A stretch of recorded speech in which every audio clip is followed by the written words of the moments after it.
All right, so this is your day one of the very first day of your Plab 2, right? So let's just introduce you to Plab 2. Now, the thing is that, once you're done with Plab 1, you need to understand one thing, that the Plab 2 exam is all about communication. All right, that is number one. Okay, it's all about communication. People usually say that, like, this is an easy exam, but if you're not a native person and if you do not have the communication skills, that's the first thing that you need to work on, because your knowledge has already been assessed in your Plab 1, right? That has been assessed in your Plab 1. So this is mostly about the communication. Now, there are certain rules when it comes to speaking or talking in Plab 2. The first rule of that is that your all conversation should be in set tone, okay, and should match to that of the patient. Right, all the communication, whether you have a patient who is coming and you're dealing with his cancer, whether you're dealing to him for his heart pain, whether you're dealing to him with him for his chest pain, for his shortness of breath, or a mother is coming, all should be in a tone where the patient is understanding you, right? Like on the same level. If the patient's sad, you got to be sad. If the patient's angry, you got to be angry. If the patient's in pain, you got to feel pain. This is what makes me come to my second point, which is your empathy.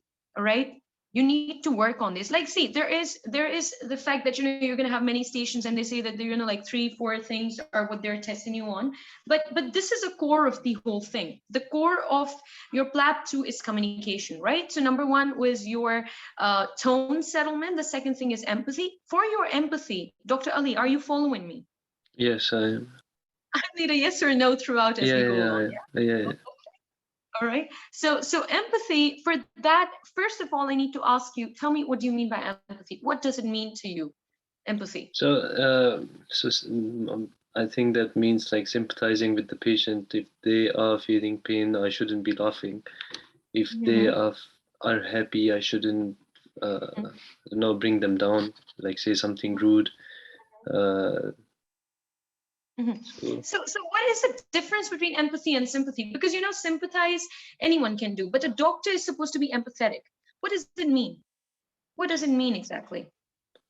Well, by empathizing, you are kind of sharing the pain, probably. Okay, all right. Now you see, when a friend talks to you, right? For example, you're fat. Like, let's just imagine, or you're obese, right? And the friend talks to you, and like, he tells you, like, you should lose weight, right? You have to lose weight, isn't it? They say you should lose weight, you have to lose weight, you need to lose weight, right? And it's always you, isn't it? That they just make you feel alone, right? Okay, right? Like, they just say that it's all you. Okay, but when it comes to empathy, like empaths, what they do is they make it as a team thing, right? So they always use we. All right, that's number one, right? We. Secondly, instead of forcing you, you have to, you should, you need to, they use words which are more on the tone of where you're not forcing someone, right? That is something which is important, right? Like, they don't say that you have to lose weight. They say, we are going to help you in losing weight. Now, in sympathy, you'd see that if somebody dies, you say, I'm sorry to hear that, right? Anybody who died, a friend or somebody who is not a doctor, they'll just say, I'm sorry to hear that. But when it comes to a doctor, they would just say, they would definitely say, I'm sorry to hear that somebody died. Along with that, you would reflect on it, right? You would reflect on it. First of all, you would acknowledge it. That is where your empathy is, right? You acknowledge meaning that, like, the person said, I'm sorry, my father died or somebody died. So you acknowledged it and you said, sorry. Okay. Now, the second thing in empathy is reflection. Right? Reflection. Now, how does that go? That, for example, somebody's father died, you say sorry and you don't move on, right? You will just say, I'm sorry, this must be distressful, right? You thought on it, you pondered on it. That is your second part of empathy, right? So number one, acknowledgement. Number two, reflection. Like, what do you think about it? right? Sorry is an acknowledgement of what happened and how it must make the person feel. What do you think about it? You must think that, he's in distress, he's distressed, it must be depressing, right? So that is the second part of your empathy. The third part is where all the things go, right? That is where you give them help. Okay, that is what differentiates your sympathy from empathy, right? Okay, that you would just say that I'm sorry to hear about that. That must be very distressful. Don't worry, we are here to help you out. Don't worry, we'll make sure that nothing like this happens to you. Are you following me, Dr. Ali, so far? Yeah, I am. Yeah, this makes sense, right? So this is a core of your Plab 2, communication. And if you are good in empathy, if your tone is set right, if you're acknowledging, if you're reflecting, if you're helping, you are definitely going to make it. Now, it's not all just about communication. There are three things we need to focus on, all right? Three things that we need to focus on, and that is what they're testing you on. So let me just give you the basics of your Plab 2. Now, before COVID, they used to have 18 stations, right? And you were to pass 16 stations out of 18 to get the marks, right? To get going. But now what has happened that you have 16 stations, okay? 16 stations, and you're supposed to pass at least 14. Okay. 14. Now, what that means is that, you have to get more than 50% of it right. Okay, let's say around 60 to 70% of it right. Okay, now, here's the thing. Sometimes they pass all these stations, but they still don't make it. They still don't.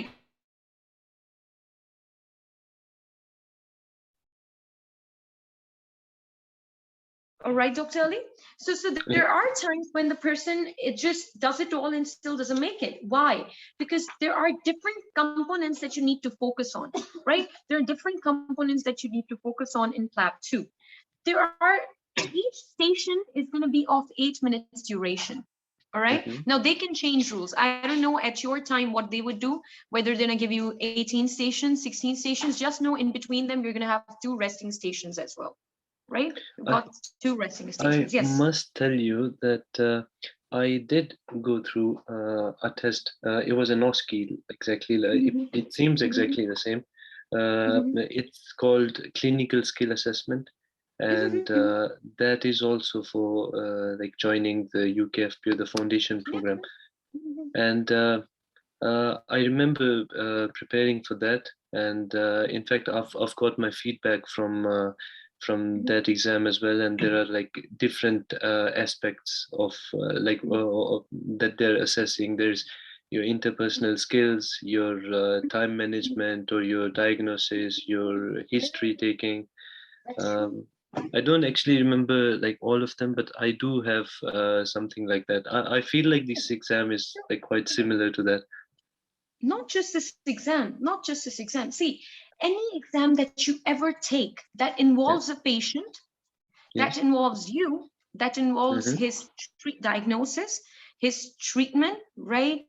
His management, when you're working in a country or when you're working in a setup where their aim is to provide the best to the patients, right? They would want you to talk in a tone, in a way that is good for the patient. Right.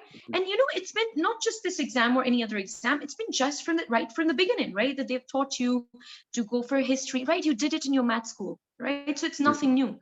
What you need to know here is that what is their criteria for you, right? What is their criteria to pass the exam? What I'm trying to tell you here is that you're very right, that almost all the exams look the same. Right now, USMLE has an exam which is almost the same, right? Where there is your clinical skills, right? Which was replaced by OET. Then you have your MRCP, MRCS, where you have your PACES. Okay, that's almost the same exam. But what is different in the exam is that, their criteria is different. This criteria is different. However, all the exams in the world are going to involve you taking history, isn't it? Even if you start working in a hospital, you taking history, right? Which here is known as data gathering, you having some practical skills, right? Like how to pass a catheter, how to examine a tummy, right? How to check a BP, right? How to do cannula, how to do IM injection. Those are the practical purposes, right? And then how to manage, isn't it? Those are exactly what I had, like breast examination, cannula. Yeah. Because this is what a doctor does. This is what a doctor does, doesn't it? Isn't it? This is what you and I do in our day-to-day life, right? When we're working in the hospital, these are the things that we're doing. Okay, so it's exactly the same. Now, the second thing is, or I guess the third thing is that, it involves IPS, interpersonal skills, right? Which is the same thing that I told you about, that, empathy, and helping, reflecting, making sure that you're following the tone of the patient, right? So these are the things that we're going to talk about. Now, if you have any questions, please ask. If not, then I'm going to give you the basics of what is the time, how long is the exam, how many stations are going to be there in total, and what we need to work on in this course of 25 days. I'm good with it. You can just follow along. I'll just follow. That is good. That is good. Because it is an easy exam. Don't worry about it. But you definitely need the approach, right? You definitely need the approach. You definitely need to understand what I need to work on. Because we all have the skills. We're doctors. We've done all the exams in the past. This is just another one. You just need to know the criteria of what they want. Okay. So there are going to be each station. Now, it depends on what happens in your time. Could be 18, could be 16. You have to pass a minimum of, like around 60-70% of the exam, right? So each station is of 8 minutes duration. Okay. All right. 8 minutes duration where you're performing. Okay. Where you're performing. Now, before these 8 minutes, you're going to have a cubicle. Okay. Outside the cubicle would be a door. On the door would be a station altogether. Now, this station, this question or this STEM or this scenario, you're also going to find inside the cubicle. All right. Okay. To read this question, you would have 1 minute 30 seconds, I guess. All right. But you have to say that, like, you have to set your timer to 60 seconds, right? That you have 60 seconds to just read the question. All right. Now, after that, you have to, when you go inside, you have to remember two things at the very least, that is name and age. Okay, name and age always, and the setting, right, which we're going to talk about in a bit as we move along, right? Because there can be different settings. There could be a GP setting, an emergency setting. It could be that you are in the surgery, you are in the OBGYN, right? So there are different things that you can do in each setting. Okay, so after this, you've got 8 minutes to perform the exam. Right, 8 minutes to perform the exam, in which each station has got 12 marks. All right, each station is of 12 marks. Okay, what is the marking criteria distribution? 4 marks. 4 marks for data gathering. Okay, data gathering. That's okay. We're going to talk about history taking and stuff. History taking. It's not just history taking. It's got more stuff. So like though data gathering is mostly history taking, but 4 marks for data gathering. Okay, that's number 1. All right. Okay, 4 marks for data gathering. 4 marks. All right, for your interpersonal skills, which we call as IPS. Okay, which is the core, which I want you to work on the most. Okay, because I'm sure you know how to take history. You've been doing it all your life, right? Okay, IPS is what we're going to work on the most. Okay, all right.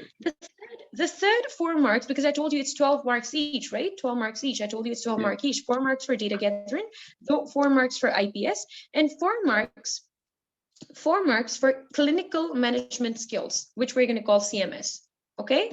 Which so diagnosis and management is 4 marks.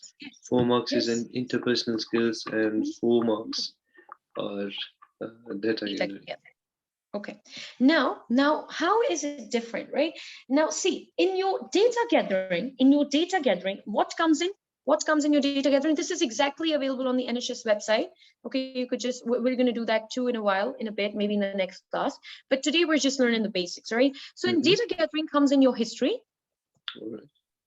Okay, comes your history that you're going to be asking questions. You're going to be asking their presenting complaint, the history of presenting complaint. You know the drill, right? We're going to talk about that in the detail, right? So that's your data gathering, which includes history.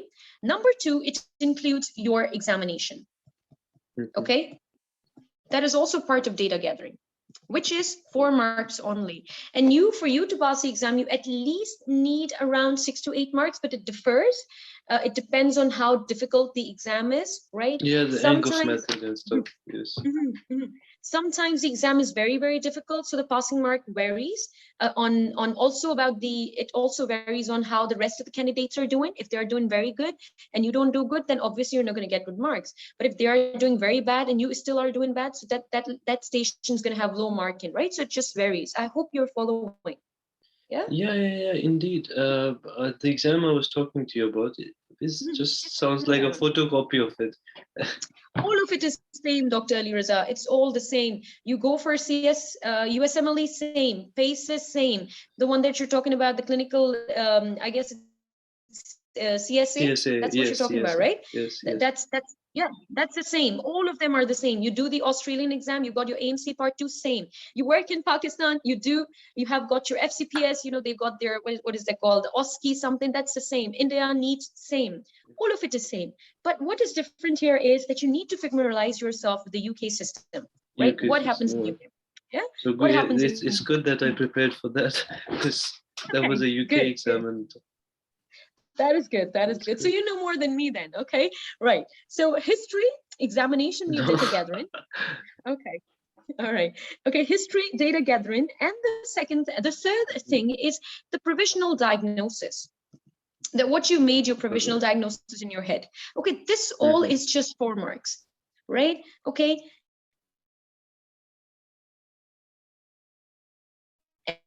And I told you that we've got 8 minutes. Yes. They within 6 minutes mark, they just do this. And how much marks would they get? Just 4 marks. And how much you need to pass? At least a 7 or a 6 at least, right? Those much marks you need. So we have to work on our time management. That's number 1, our empathy, number 2. Okay. This is very tight. That's very tight, right? Okay. So 8 minutes you're given, right? At 6 minutes you hear a buzzer where they say move on to the, like you've got 2 minutes remaining.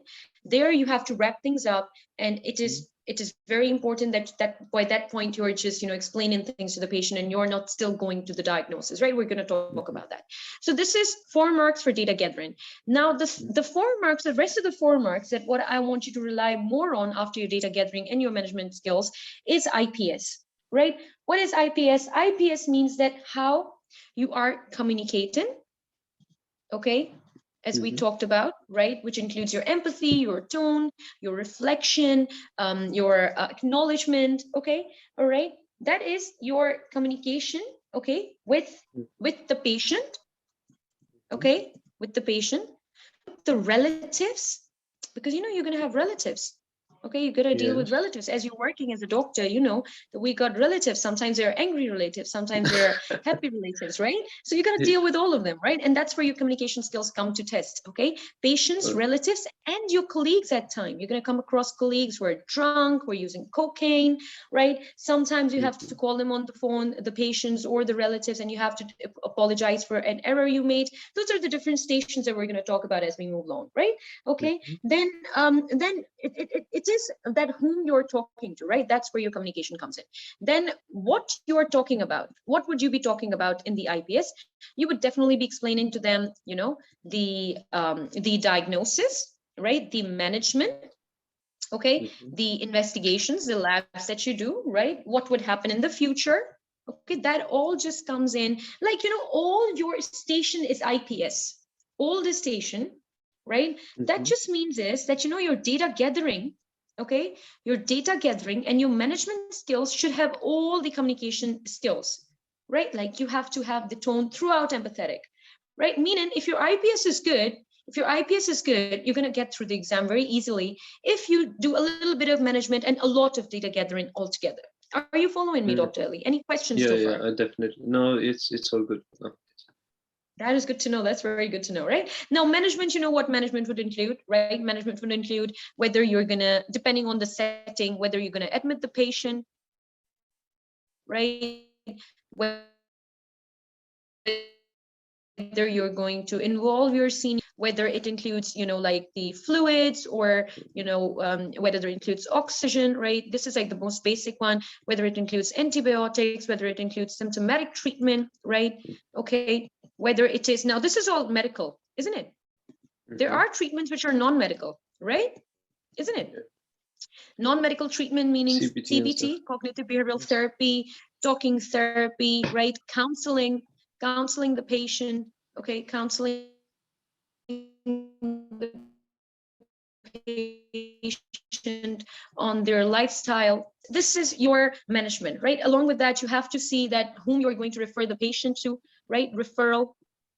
Okay, referral, to whom you're referring them, when is your follow-up, what would happen next. That is all your management, right? Just the simple things, right? Dr. Ali, any questions so far?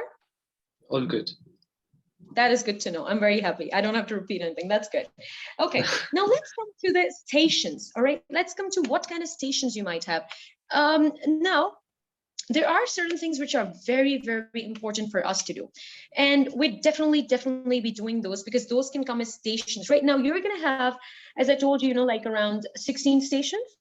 Or let's say 18, but you have to pass around 60% of that, right? Like for example, if there are 16%, right, 16 stations, 8 stations means half, isn't it? It means 8 stations means 50%. You have to get at least 11 correct, maybe, right? 11 stations, right? Okay, that varies. It goes time to time, so you have to check. You said earlier I need to get like 14 of them, right? But that just depends on what criteria they have set after COVID. Okay. Like, so if there are 18 stations, I need to pass 16 of them. If there are 16, then I need to pass 14, you said. Is that it? All right. Something like that. Okay, almost like that. That's what I'm focusing on. In reality, it's 16, 11. All right. Oh, then, yeah, it's good. You know, you should aim for the. I want you to focus on more. Yes, okay? yes. Okay. You're right. You're right. You're absolutely right. All right. That is my way of doing things. All right. Okay. Now the exam is 3 hours, 10 minutes. Okay.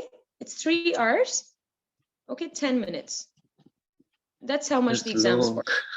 Yeah, it is long. It is long, but we've done that. We did Plab 1. It was 3 hours, right? It was 3 hours, more strenuous than this one. More strenuous than this one, right? Because there you have to think much. Here you have to talk much. Okay, so don't worry about it. Okay. Now there are certain things that we definitely need to do. Number one, you're gonna have one station for breaking bad news. Almost always. Okay. Like always. I had MS for that in the other exam. Okay. Yeah, it's like MS or somebody dying and stuff.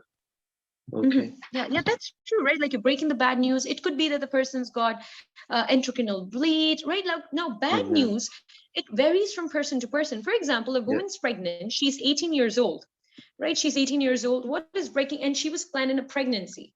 Okay, she was planning a pregnancy. What turned out that she had ectopic pregnancy. Isn't that a bad news for her? Definitely. Not necessarily a cancer. It's not necessarily a cancer, but to her, this is bad news. Isn't it? Yeah, anything that will bring upon like bad emotions or negative emotions to them. That is right. Like tragedy for the patient. For example, a mom comes in and you tell her that both the limbs have got fractures, right? Both the limbs of her child has got fractures. That is bad news for her, right? So we need to understand how to deal with this, right? Not just cancer. Not cancer is bad news. Not just cancer. Yes, definitely terminal things. Right, lifelong illnesses, that is bad news, but this is going to be one station. Okay, then you would have some stations on OBGYN, right, where you would be talking to them about their pregnancy, whether they're having some infections of the front passage. Then there is your STI, right, which is along that. We're going for the basic things here, right? There's so many stages. There are 300 stages, but we core of the things because we've got just 25 days and we got a lot. You with me, Dr. Ali? Yes, I am. It is interrupting a bit, but I'm making out like what you're saying. I'm able to make out. Yes. If it's interrupting, you need to tell me, all right? Because I need to switch network. Now it's absolutely fine. It does interrupt sometimes, but it just like makes it fast forward, and I can make out something. Hello. Okay. Voice clear, screen visible. That's the two things I need to know from you. Okay? Yes. Okay. Then you'd also have to deal with contraceptives, right? This is not all these stations. I'm just telling you what might be the situation we have to do. Okay, like this is some basic. Then you would have pediatrics.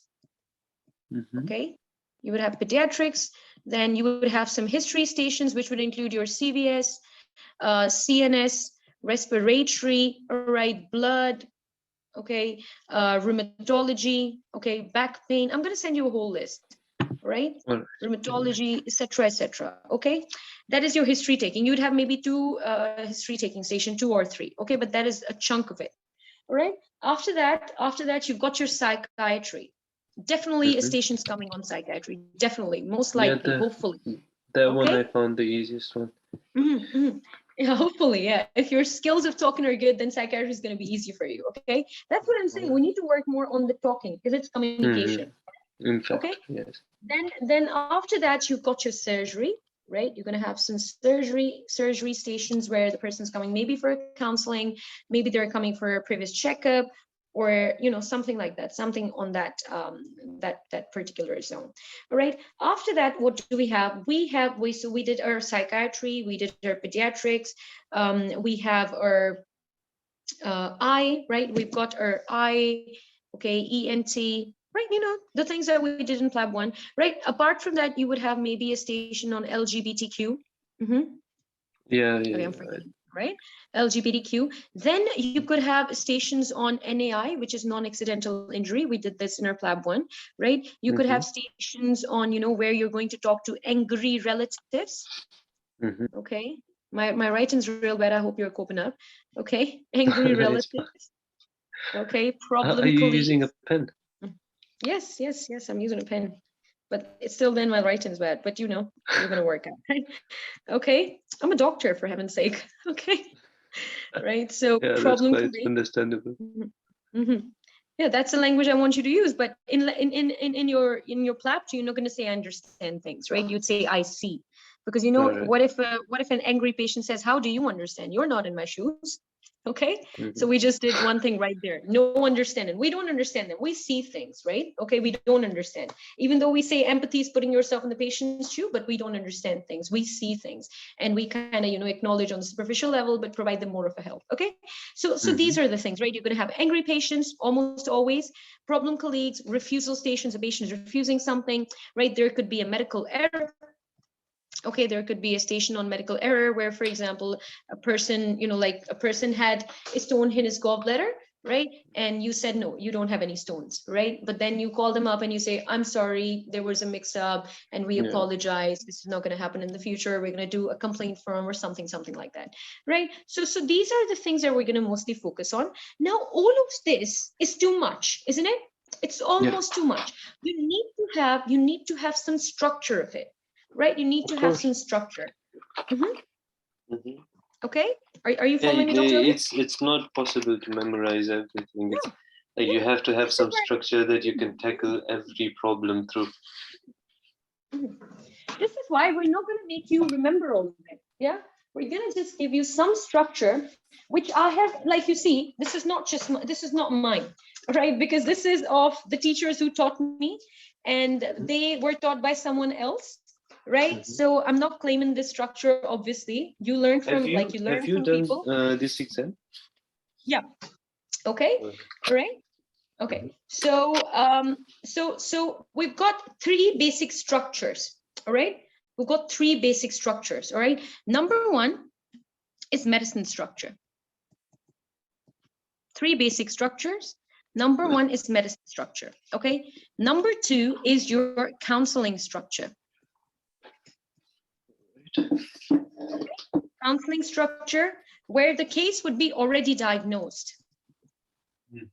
Okay, the case would be already diagnosed. Number 3 is your test result structure. Like somebody's coming in for test results, right? Okay. All right, Dr. Ali. So you've got your test result structure, you've got your counseling structure, right? You've got your medicine structure. These are the 3 basic structures that we're going for. And as we move along, we just do a little bit tweaking for each station, each type of station. All right, Dr. Ali? All right. Okay, now let's just first talk about our medicine structure. Okay, that's kind of very important because your exam almost revolves around that, almost, right? So let's just go for that. The first, now, You said that you took your CSA and you were a doctor. So when a patient comes in, what's the first thing that you do? When a patient comes into you, right? Like they come to you, what's the first thing that you do?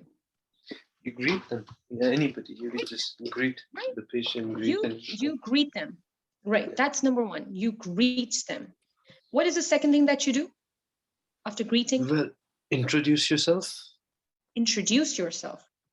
Right? You introduce yourself. Okay. What's the third thing that you do? Well, logically going, I'll introduce myself and then I'll confirm their identity. Very right. Confirm the identity. Identity. If the patient is there, you confirm their identity. If their relative is there, then you would say, then may I confirm your identity and your relationship with the patient. Patient. Right? Yes. Right? Your relationship with the patient. Okay. That is your third thing. Okay. Now, after that, this is like the basic, most basic. Okay. But do remember that, your greeting is good morning, good afternoon, a little cheery, right? Like when you are doing, if somebody's got an MI, then you're just going to say good morning, but you're not going to smile that much, right? But it's still, your tone matters, the way you talk, the way your body moves. Body language is something that we need to catch on as well. Those are non-verbal cues, right? Like a patient would be sitting in the cubicle and we'd also have to catch on those, right?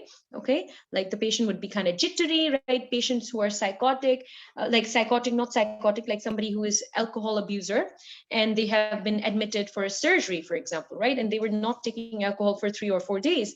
They'd have withdrawal symptoms, right? One of the withdrawal symptoms is that they are itching, right? So they'll be scratching their body. They don't say that I'm scratching my body. You have to catch on that, isn't it? You'd have to look at it. You'd have to understand. You'd have to pick up on that non-verbal cue. Okay, you are in the UK, you're wearing around 6 or 7 layers of clothing, and the patient just wearing half sleeves t-shirt. Why? Because he is hyperthyroid, right? Right? Hyperthyroid. He's feeling hot. Okay, he's like, it's very cold, it's very hot out there, so I need to wear such clothes. So those are non-verbal cues. Sometimes in psychiatry patients, like you and I, when we talk to a patient, we look eye to eye. The person would not look to eye to eye, they'll be looking down. So we have to pick up on the non-verbal cues.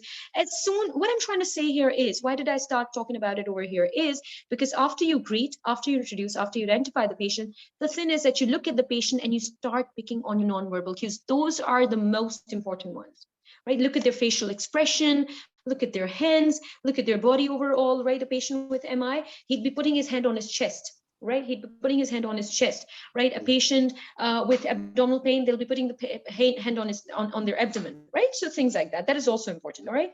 Now, after you've done this, what's the next thing that you do? After greeting, introducing, identifying, one more bit I want to talk about is that if you're dealing with a patient where on the cubicle outside it says that, it's a breaking bad news, right? Like you're talking to someone who is about to deal with a patient or some relative or themselves, they're going to receive a bad news, then we have to be less cheery. And we do not say, usually we say good morning, good afternoon, good evening. But in those kind of patients, we just say hello or hi with a lower tone, right? So we don't greet them like good morning, good afternoon. Yeah. Okay. I know this is a lot to take in, but in a limited time. Would it be wrong to just say morning? Like this? Yeah, that's all right. Morning is fine. Morning is fine. But still that is cheery, isn't it? Morning. Then the patient will be like, yeah, good morning. So for them, it seems like that you're setting a tone where the patient is, like it's something good. It's cheery. Instead, you could say hello or hi, right? Like less formal, right? Like less formal, a little casual, right? Mostly the conversation that you have is, polite. This is the basics, right? Polite and professional. When you're dealing with someone who is sad, who is about to receive something sad, you go a little casual, right? To be on the patient's level, right? To be on the patient's level, to explain him a little better. You understanding what I'm trying to say here, right? Yeah, I got it. Makes sense, right? Okay, all right. So after you've done your introduction, after you've confirmed your introduction and you took their identity, what's the next thing? If we're talking about the medicine structure, like somebody's coming in with some basic complaint, what's the next thing that you do? Well, I'll be wondering why are you here? Yeah, they must have some reason to be here. Yes, presenting complaint. What brought them here? What was the reason they came? Okay, all right. Now, when they tell you, right, the first question is what? Okay, what brought them here? Okay, so they tell you, then, you know, doctor, I had pain. I'm having pain. What's the next thing after that? You would empathize. Yeah, As soon as they say something, acknowledge. Right now empathizing has two things we spoke of: acknowledge, acknowledgement, and then acknowledge, reflect. I don't know, the words are going away. Yeah, reflect, right? I wrote acknowledge here. Okay, acknowledge, reflect, and provide help. Okay, that's your empathy, right? So for example, a patient's coming in and saying that, doctor, I've got pain in my abdomen. You ask them, good morning, this is Dr. Ali. I'm one of the junior doctors here in whatever the department is. Then the patient says that, you know, I'm here because, you know, I've got some pain. Then you say, I'm sorry, that must be, like you acknowledged, I'm sorry, that must be stressful. You reflected. Don't worry, we're here to help you, right? That is your empathy. 3 parts: acknowledge, reflect, help. Okay, now before we get into this, let's just talk about some settings. All right, let's just talk about some settings. There are in the UK mainly 2 kind of settings that you need to be aware of, mainly 2. Number 1 is GP. All right. Okay, number 2 is accident and emergency, which is the most common one. These are the 2 common ones. Now, you know, like every patient could go, like, depending on the case, there could be a psychiatry setting, right? Like you're in the psychiatry department, you are in the surgical department, you are in the pediatrics department, depending on where the case is, right? You know that. OBGYN department. Okay, Dr. Ali, are you with me so far? I definitely, yes. Everything making sense? Yes. Somehow? Just a little bit, maybe? No, it's making more than that, yes. That is good to know. That is good to know. Now, if you are in the GP clinic, right? You are in the GP clinic. If you were in Australia, if you were working there, or if you were working in Pakistan, or if you're working in India, what would happen is that, you know, you could just ask them for a test, right? You could just ask them for that, you know, like you diagnose the patient and the patient's got a heart attack, you can get the ECG strip straight away, right? And even though in UK you can do that, if the person's got a fracture, you can get the x-ray straight away. But I'm talking about Australia and all those countries. In GP clinic of the UK, what happens is that you have to book an appointment at least 2 weeks before. What does that tell you? A person. I am very aware of that, because I am here, right? And I have had to do the GP again. Yeah, but I have to make sure that I tell you everything. Okay. Sometimes I'm just wondering, like, how come they, you know, pride themselves with calling the best healthcare system and stuff. Yes. Like you have to book in advance, right? That is a problem, isn't it? Yeah. You have to call, like you have to wake up early in the morning at 7 o'clock or 8 o'clock and call them, and they will be, when you make your call, first it's going to be busy, and when you make the second call, you're going to be waiting behind 50 right? patients. That's why they are the backbone of NHS. That's what I call them, backbone of NHS, right? Because they are doing everything there. Yeah.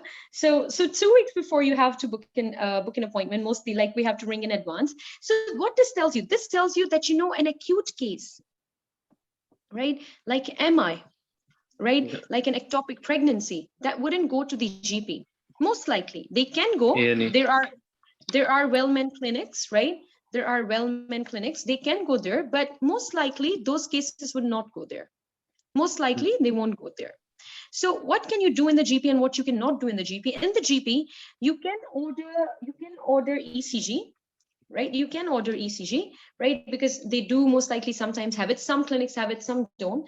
But, you know, like what I'm trying to say here is that if you order for a blood test, right? For example, a person has got cancer, right? They're coming in with anemia, they're coming with infection, and you are in the GP clinic. You ask them that, you know, like, you know, we need to do a blood test. Now the blood test results are going to come after 2 weeks.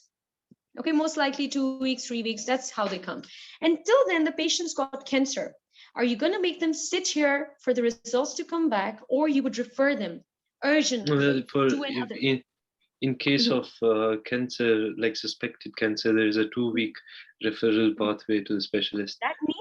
That means you're not going to call them back. You would say, I'm going to refer you, and there is where you would get your blood tests, right? Yeah. Okay. In the GP clinic, you're not going to be having CT, MRI, X-rays, right? That means if a person comes in with you know, something that they dropped on their foot, send them to the accident emergency immediately, right? Because that's where they have the CT, they have the MRI, They have the, you know, X-rays and the stuff. big things, X-rays, etc. But then again, you are an FY2. Means that you are a junior doctor. You cannot order a CT scan. You cannot order an MRI. You maybe can order an X-ray for the initial management, but that is when you are going to say, I'm going to involve my senior. Seniors. Yes.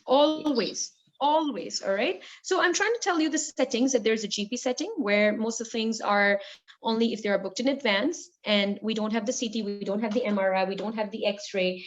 Just blood tests are there, but they, if a thing is really bad, then you have to, you know, like refer them as soon as you can, if you've got the results, right? Okay. Now, accident and emergency.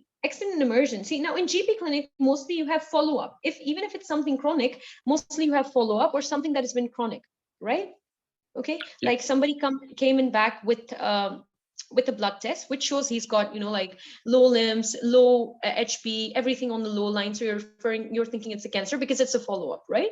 I hope everything's making sense and it's not mixed up. No, it is. In fact,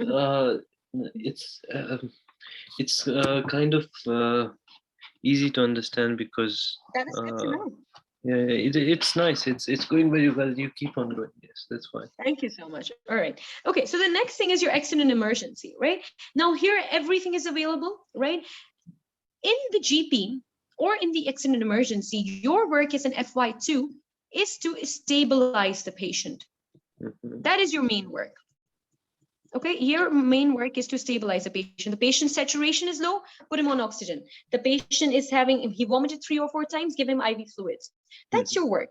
You stabilize. In the accident emergency, you refer them to the particular department. You involve your senior. You're not going to do anything. You're not going to do the surgery. If the person's got the person's got a fracture of the knee, and you know, like they're in pain, you give them pain meds. Right? You maybe, if they vomited because of the pain, you give them the IV fluids. If they are having shortness of breath because they've got asthma or something along with that, you do that. Your work is to stabilize. You don't treat them. You don't treat them altogether. You're just going to inform that, you know, we're going to send you for surgery. Okay? Things like that. Right? So stabilize and send the patient. In psychiatry, obviously, you're going to have psychiatric patients who are already going to be stable. Right? In pediatrics, you're going to be dealing with the emergency cases of the pediatrics, right? You would have, now that also depends, that if you're in a pediatrics department, you would have everything available there for the pediatrics, right? For example, you would be having, you know, your labs there, you would have your oxygen, everything over there. What I'm trying to tell you here is that the GP surgery is different from all of them. Okay, clear, Dr. Ali, about the different settings? So in GP surgery, you don't have an MRI, you don't have a CT, etc. Okay, right. Okay. Now, when we were doing IPS, right, I had to also tell you that, you know, you have to. Now, why are we doing this, right? Let me just put this down, right? Let me just open this up. Okay. Now, why are we doing this? Why are we doing this? This thing that we're doing, we're introducing, we're greeting. Why are we doing this? We're doing these this are IPS to build up a rapport. Yes, we're trying to build a rapport, right? We're trying to build a rapport, right? Now, why are we doing this? We're doing this so that, why do we build this? Why do we build a rapport? Because what is our next thing? What is our next thing after introducing and all? Ask about presenting complaint. Questioning, yes. Questioning, right? Always start with open questions. Okay? Patient said, I've got pain in the chest. You start with, can you tell me more? Could you tell me a little bit about that? Can you tell? Okay. Can you elaborate?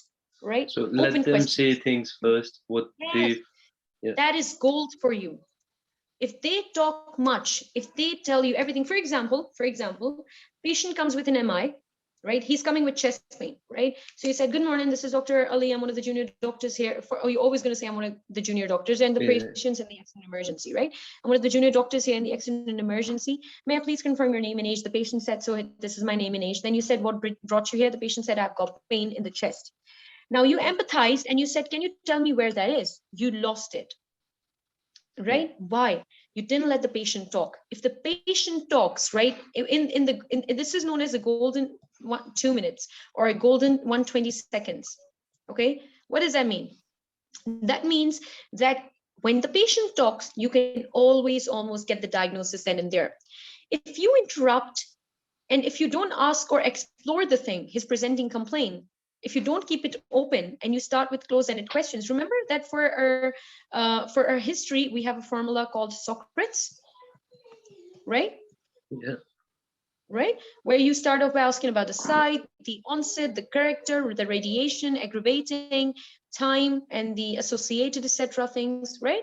If you start with closed-ended questions, the patient said, I've got pain, you empathize, and you said, could you tell me where that is? You start with site, you lose it. Why? Because now you have to ask all the Socrates. But if you said that, can you tell me a little bit more about this pain? Can you elaborate it for me? Maybe it's say, doctor, I woke up in the morning. So it's been like 1 hour, 2 hours. I'm having a pain in my chest. It goes to my left arm. I'm having shortness of breath. I am sweating, and this and this and this. You got the diagnosis then and there, didn't you? If you let him talk, are you following me, Dr. Ali? You get the diagnosis. We don't need to ask too many questions. Like they might give it away without us having to think about all of these questions. True. In the beginning, go open. Ask open-ended questions. Make sure that you're keeping it open, right? You don't say, can you tell me where that is? You would say, could you tell me more? Can you tell me about it? Can you explain a little bit how it is, right? Then you can come to 3 things when it comes to, the patient comes in with presenting complaint. Right now, we're coming after building rapport. Why do we do that? So that we can ask open-ended questions, and then we can lead to close-ended questions. Now, after you've done that, you ask what, where's the pain, you empathize, you did your open-ended question, all right, the patient did that. Now, you want to exclude things, right? You want to exclude things, or you want to elaborate on yourself. So you move to what? You move to close-ended questions. For presenting complaints, there could be 3 kinds of presenting complaint a person can come with. Number 1, pain. Okay. Number 2, any discharge. Number 3, anything else.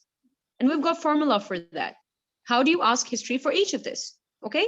For pain, the Socrates, right? Side, we have got the onset, Socrates. character, radiating. Yes.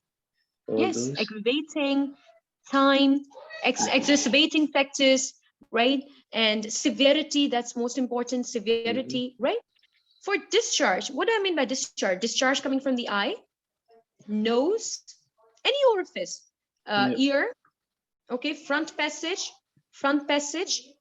okay, back passage, right? Anywhere, right? Like the person is coughing, he's got sputum, vomiting is a discharge, diarrhea is a discharge, isn't it? These are discharge.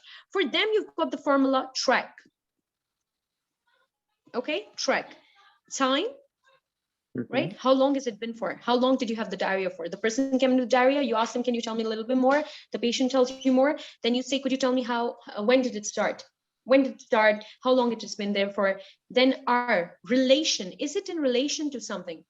Like you said that you've got diarrhea. Have you noticed anything apart from the diarrhea? Is it in relation to something, right? Then A is amount. How much diarrhea you've had? How much discharge you've had? Whether a woman's coming with bleeding, you're going to ask, how much bleed did you have? Then character, meaning what did the bleed have, right? What did the vomiting have? What did the diarrhea have? Or what was the color of the vomiting or the diarrhea? So this is the formula for your discharge, okay? Then for anything else, right? Anything else could be like, the person comes in with a cough, right? The person comes in with anything apart from pain, apart from discharge, right? So that is anything else, right? The person can come with shortness of breath, right? That is anything other than the pain, anything other than the discharge. For that, you've got the formula ODIPARA. Okay, let me just get this here. ODIPARA. That you have to remember, right? These 3 things you have to remember for your... Is it onset, duration, intensity? Yes. You've got this, right? You've got this. This is nothing new, all right? I'm just going to tell it one more time. Yeah, please, because I don't remember para. What para? Okay, good. That's why I'm here. All right. Onset. Okay. Duration. Okay. Duration. I for intensity. How bad is that? Right? Like here, you wouldn't, like for a person, like a person's coming with a low mood. No, that is not a discharge. That is not a pain. For that, you're going to use ODIPARA. Since when are you having the low mood? Right? When did it start? How long has it been? Is it getting worse? Right? What is the intensity? Right? Like, could you tell me how low do you feel? If you can score the mood for me, right? Then progression, has it been getting worse? Right? P is progression. Okay. A is association. Is it associated with something? Right? Okay, is it associated with something?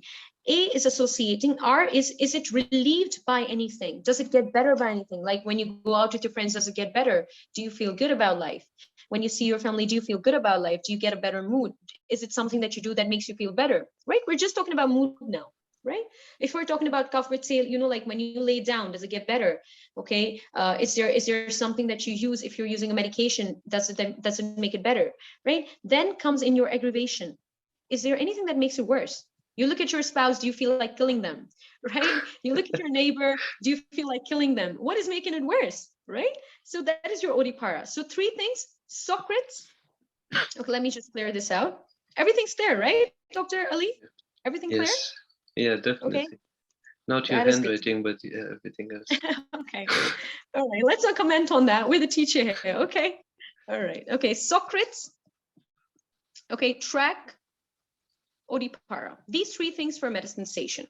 Okay. Now we're done with what we call this presenting complaint. Okay. Okay. The person told you about that. You explored it. You took the history. Now that is just one. So person came with a pain. That is one presenting complaint. That is one presenting complaint, right? Then after that, he could have something more. For example, he said in the time when he was talking that along with that, he had shortness of breath. That is your another presenting complaint. For them, you'd be using this, or whatever that is, right? Like obviously you're going to use just this, right? Odipara. Okay. So after that, you know, the person said, I've got sweating. You're gonna elaborate that with this, right? So till the time the patient has no complaint, you'd be asking, along with that, is there anything else? Do you have any more problem? Anything else? Anything else? Anything else? Till then, you have to keep on taking history. You have to elaborate that. Okay. Right. After that is done, then in the medicine structure, what we call are 3 things, which we call as ICE. Okay, that is also something that should be. Yes. You know that? Expectations. Yeah, idea, concerns, Idea. expectations. Concern. Okay, expectation. Right? Now, there are times where we use this, right? We don't just ask it all in one go. After you're done with the presenting complaint is where you start using your C. Concern. Why do we do that here? Because when you took the patient's history, the patient's got pain in the chest, you ask them, is there anything, instead of saying, are you concerned about something? That's stupid. That's a very vague term. How about you say, are you worried about something? Is there anything in particular that you're worried about? Or do you have any worry? What's your main worry? The patient would say, doctor, I don't want to die. Then you would ask them, why do you think you're going to die? He expressed his worry. You're going to be saying, why do you think you're going to die? Because, you know, this is a trick for us. If we're lost, right? We asked in every question, we elaborated every symptom, but it's still now by the time you do and elaborate your presenting complaint, you should get the diagnosis, right? Right. Yeah. In the back of the head, you should have a diagnosis. But if you don't, then you would ask this question, what is your big concern? Now, this is where the role player would help you in telling you what the diagnosis is. How? They'd say, the doctor, I'm worried I might die. Then you ask them, why do you think you're going to die? Right? Why do you think you're going to die? The patient would tell you, doctor, my mom or somebody that I knew, he had an MI. She or he had an MI. Okay. Then you'd say, all right, I'm sorry to hear about that. We're going to talk about this as we go forward. Meaning they're trying to tell you that either they're having MI or you need to sort this out and tell them that it is not MI yet. Because, you know, a chest pain could be because of angina, yes. Yeah, you're very right about that, right? So concern comes after your P1. I hope you're making notes, right? Which is your presenting complaint. Presenting complaint, then ask the concern after elaborating it. Okay. After that, you have to ask that, has this happened before? Has this presenting complaint ever happened before? The person might have had, this is the first time they came to you because they had chest pain. If a person's got angina, they might have had happened that in the past, right? So you need to explore that. What did you do? And when did happen? What did you do? Did you take some treatment, etc., right? Has this happened? Did you see something about it? Yes, very right. Okay, so that is the thing after your presenting complaint where you ask the main worry. Now comes a time when you're going to differentially diagnose it, right? You're going to have some DDs, right? Differential diagnosis. So for a chest pain, you're going to have 3 or 4 diagnoses, right? A patient with chest pain could have what? It could be that he's having pulmonary embolism. He's having Yeah. MI, he's having stable angina, right? We're giving you example, right? Stable angina. It could be that he's having, you know, apart from that, what else could be there? Pneumonia. Chest pain, right? Pneumonia, very right. They're going to have pneumonia, or they had a trauma. That could be also the reason that he's got chest pain, right? Or, you know, maybe Pericarditis. yeah, pericarditis, so many things. But you have to only exclude one of three, because, you know, I told you that till, like, when the patient tells you everything about the presenting complaint, till then, and when he tells you the worry, you should have a diagnosis in the back of your head. You're just doing this to tell the doctor or the person who is sitting in front of you, the examiner, whom you're rarely going to talk to, that I am a safe doctor, right? You know the difference I'm scanning for the sinister life-threatening conditions. Yes, very right. Sinister, red flags. Right.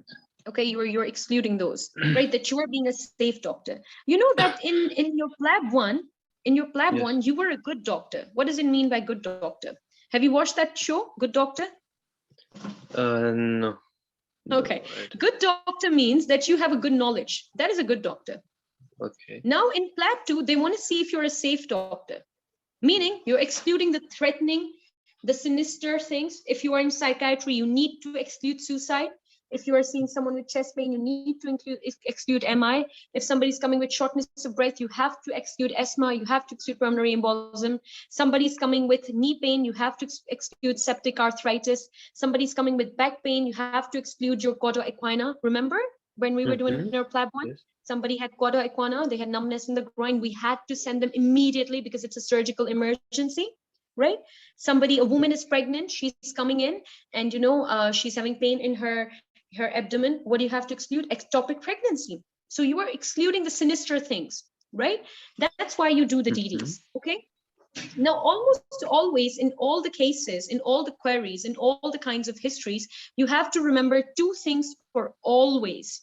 Okay, let's make it three. Three things for always. So you took the presenting complaint, you did the history, you excluded all the things, you asked the worry, you did the DD. Now, these three things are going to be always in every case. Number one, what we call as flaws. We're going to say what that is. All right. I'm hoping you know this, but if not, we're going to do that. Flaws, right? Number two, trauma, almost always. Then the sinister thing related to his complaint, right? You know what I'm trying to say? Sinister thing related to complaint. For example, person has chest pain. The sinister thing is MI. You need to exclude that. Person has low mood.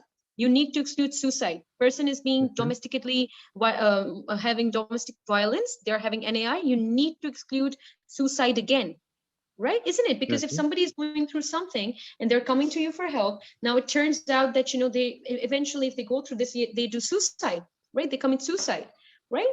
Okay. So flaws. What does it mean by flaws? Fever. This is like cancer, right? You always have to almost exclude it, right? You've forgotten everything. You can't get the diagnosis. You ask them in where you still can't get the diagnosis. Maybe it's cancer, right? So fever, lethargy, almost always. Now, it depends on your clinical judgment. You're not going to ask so many questions in your Plab. You don't ask so many questions. In fact, it seems impossible to fit all of this into 8 minutes, like just taking history alone. Yeah. Right. This is everything. This is everything. I'm just giving you everything, but according to the situation of what you heard in the first, what you say. Yeah. Very good. In the first 120 seconds is what you'd select. So fever, lethargy, appetite loss. Okay, appetite. All right, appetite loss. Okay, the double P is here, right? Appetite loss. Then after FLA, appetite, you've got your W, right, which is weight loss. Have they lost weight? Now, the way you would ask it is that, have you lost weight? No. Have you unintentionally lost weight?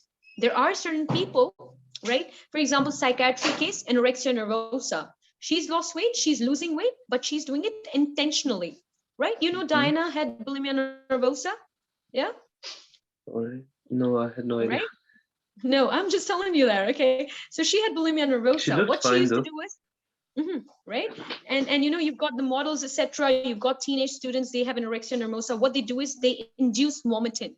Yeah. Right? They induce vomiting. So this is where you have to ask whether you're losing weight intentionally or unintentionally. Now, in the flaws where we did the fever, lethargy, appetite, weight loss, the S says swollen. Are you having any lumps and bumps in your body? Because that is also what you see in cancer. You've got some lumps and bumps, isn't it? Lymph nodes. Okay. Lymph nodes, lumps, bumps. No, you're not going to tell them that you have lymph nodes. Now, rarely patients know that. Yeah. Yeah, you are going to say, do you have any lumps and bumps in the body? All right. Is it clear so far, Dr. Ali? Yep. Now, after you've done this, you've talked about the presenting complaint. Let me just write it there. You write about the presenting complaint, right? This is our chart. You talked about the presenting complaint. You excluded anything else, right? After that, what you have to do is you have to ask the C of the ice, right? You have to exclude the C of the ice. Then you excluded the DDs, right? Almost maybe 2 or 3. Then you asked about flaws. You asked about trauma. Now comes is where we're confirming the diagnosis. How are we confirming the diagnosis? By asking the risks and the complications of the condition the person has. What does it mean by that? Risks and complications. Now we're excluding the risks and the complications. How do we exclude that? If a person's got MI, what are the risks that they might have? What obesity, smoking. You got this. And being inactive. Diabetes mellitus, hypertensive. Yeah, those are the risk factors. What are the complications of MI? Complications. Arrhythmia. Arrhythmias, yes. Arrhythmia, tachycardia, fever, Dressler syndrome, things like that. That's what you exclude. Okay. Then comes your past medical history. After you're done with your presenting complaint, this was all presenting complaint, by the way. Okay. Now you have to choose what you take, right? You've got the whole dish here, right? You've got your raita, your biryani, and all. Now you have to choose what you want to eat. Okay. I feel hungry now. Okay, all right, okay. Then you've presented a past medical history. Now, past medical history includes what? Past medical history includes that his at least 5 medical conditions, right? Which are hypertension, you would ask them. These are also the risk factors, right? Hypertension, yes. Diabetes mellitus, cholesterol issues, right? Thyroid, okay, stroke, MI. These are the past medical history. Okay. Surgeries. Then, yeah, surgeries, true. Surgeries. Okay. Now, what he takes for this past medical history, medications. Yeah. Which medications does he take? Right? What medications does he take for this? What medications he takes? All right. After you've done that, what we call is like you did the presenting complaint, right? You excluded the anything else part. You did the eyes concerns just to make sure that you are excluding his problems. You did the flaws, you did the trauma, you did the risk factors, you did the complications. Not everything you have to pick, as I told you, get your own dish and make it by yourself, right? You're presenting your own dish, right? Then you excluded the past medical history. You asked about the surgeries, right? Blood transfusions. Okay, you could ask that. You're a doctor, you know how the drill is, right? You know how it works, right? After that comes is what we call DASA. DASA plus sexual history. Okay, DASA, sexual history, and IV drug abuse. Okay, this is also something that you're going to ask. Now, what is DASA? DASA is diet. Is he having, what is his diet exercise. Like? Exercise, good. Smoking. And alcohol, almost always. Now tell me something, a patient's having MI, because we're mostly talking about MI part of thing. If patient's having MI, right, are you going to ask their diet and exercise at that time? No, definitely not. They need urgent treatment. So patient's dying of pain, and you're saying, okay, fine, can you tell me a little bit about your diet? The patient's going to be like, you know what, call your senior, I don't want to talk to you. I don't want to talk to you. You're stupid. Why are you asking me about my diet and exercise? So you have to choose it. Even the alcohol and smoking, you would do it once you're done with the main thing. You've given him oxygen, you managed him, then you can come back and talk about it. If the person's got stable angina, you take this all, right? Now, sexual history, only when you feel like it's important, mostly in OBGYN cases, right? When the person's got some problem there, if they are having HIV, etc., if they've got the STI, that's when you do the sexual history. All right, we're going to tell you what sexual history includes. Let's talk about that in a bit. Then IV drug abuse, right? IV drug abuse. Now, this part, after the past medical history, you have to signpost. What does it mean by signposting? Can you tell me that? Letting them know like what kind of questions are coming up. Yes, yes, right. Like you'd be saying, may I ask some questions regarding your lifestyle, Yeah. right?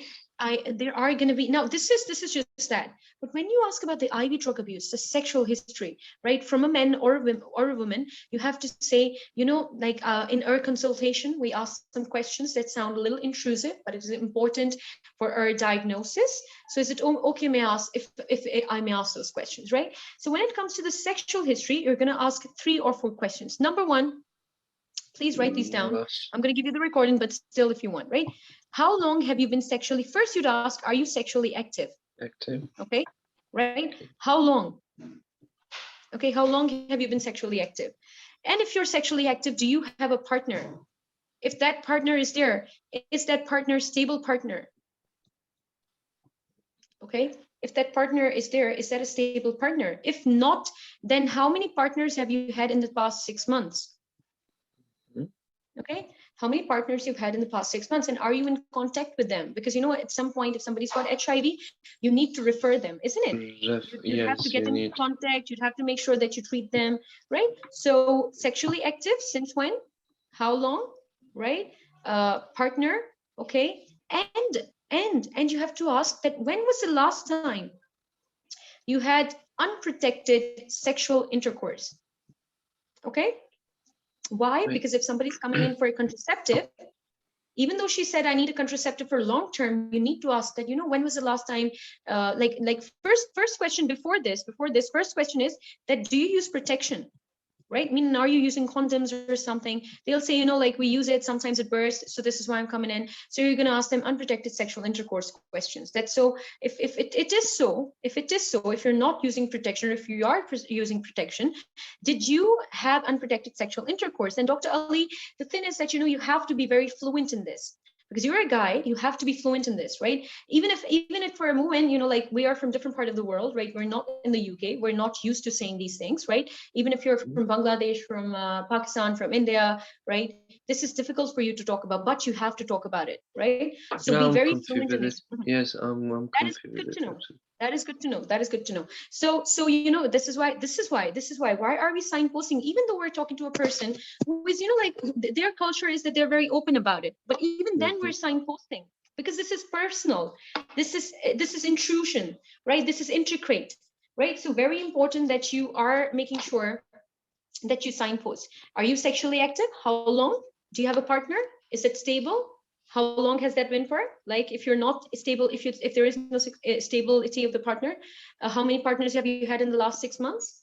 Right? Okay. After that, you have to ask that, are you using protection with them? Right? Is that unprotected sexual intercourse? When was the last time you had unprotected sexual intercourse? Then ask about the partner. Now, this just depends, right, on the station. Obviously, in an MI station, you're going to ask this. Are you going to ask this? No, unless they had MI while doing it. So. That's right, right? Unless it was during that time, right?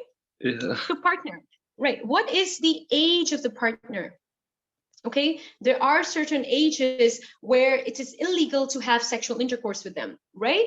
Okay, Yeah, a we studied 13-year-old that. male or female, okay, male or female having relationships with a 20-year-old person, illegal. 18-year-old person, illegal. A 15-year-old having sexual intercourse with 16-year-old, fine, almost the same age, right? Okay, but 15-year-old having sexual intercourse with a 19-year-old, not nice, okay, not good. Maybe you need to report. If a 15-year-old is having sexual intercourse with a person of trust, position of trust, right? Like, for example, I'm a teacher, doctor, right? yes. Somebody teachers, some doctors, some psychiatrists, etc. So it's important that you need to ask about that, right? This is your sexual history. Now let's come to the drug history, right? Like, that's the third thing. In that you have to ask which drug, right? Which drug, obviously. Now, you know, there is this thing by Rudyard Kipling. Have you ever read this poem by Rudyard Kipling that I've got 6 honest men? Have you ever read that? No, I haven't. Okay, let me just tell you that one. Okay.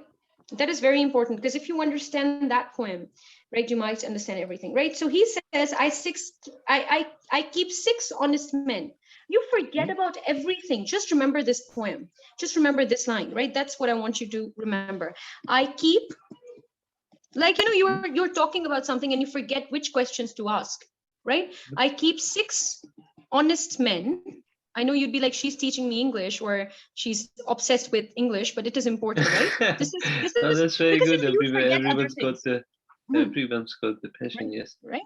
Okay, you'd forget everything, and if you like, we tend to remember poems. We tend to remember abbreviations, mnemonics, rather than the whole thing. You remember Socrates, you Yeah, remember definitely. Odipara, you remember Track. So let's remember this one. I keep 6 honest serving men.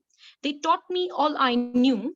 Their names were what, why, when. Okay, what, why, when, how, where, and who. All right. I That's a kept cool 6. thought. Yeah, right. See, I keep 6 honest men. I keep 6 honest serving men. They taught me all I knew. Their names are what and why and when and how and where and who.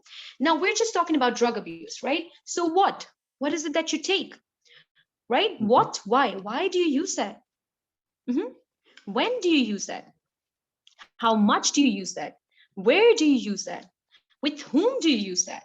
Isn't it? You got the answers, right? For example, person's taking heroin. You said that, what is it that you take? He says, I take heroin.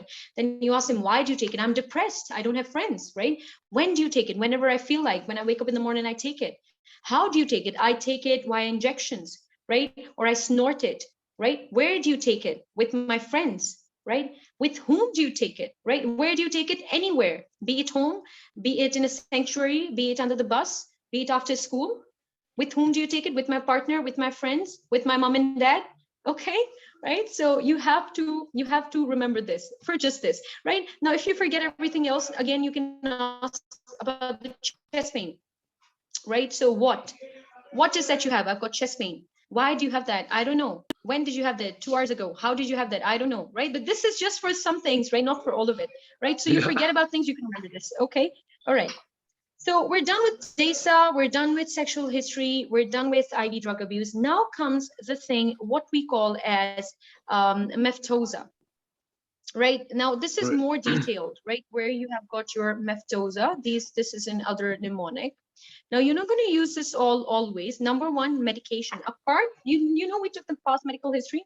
In past medical history, we asked about, if you've got hypertension, if you've got cholesterol, if you've got diabetes mellitus, if you've got thyroid, what medications do you use for that? Fine.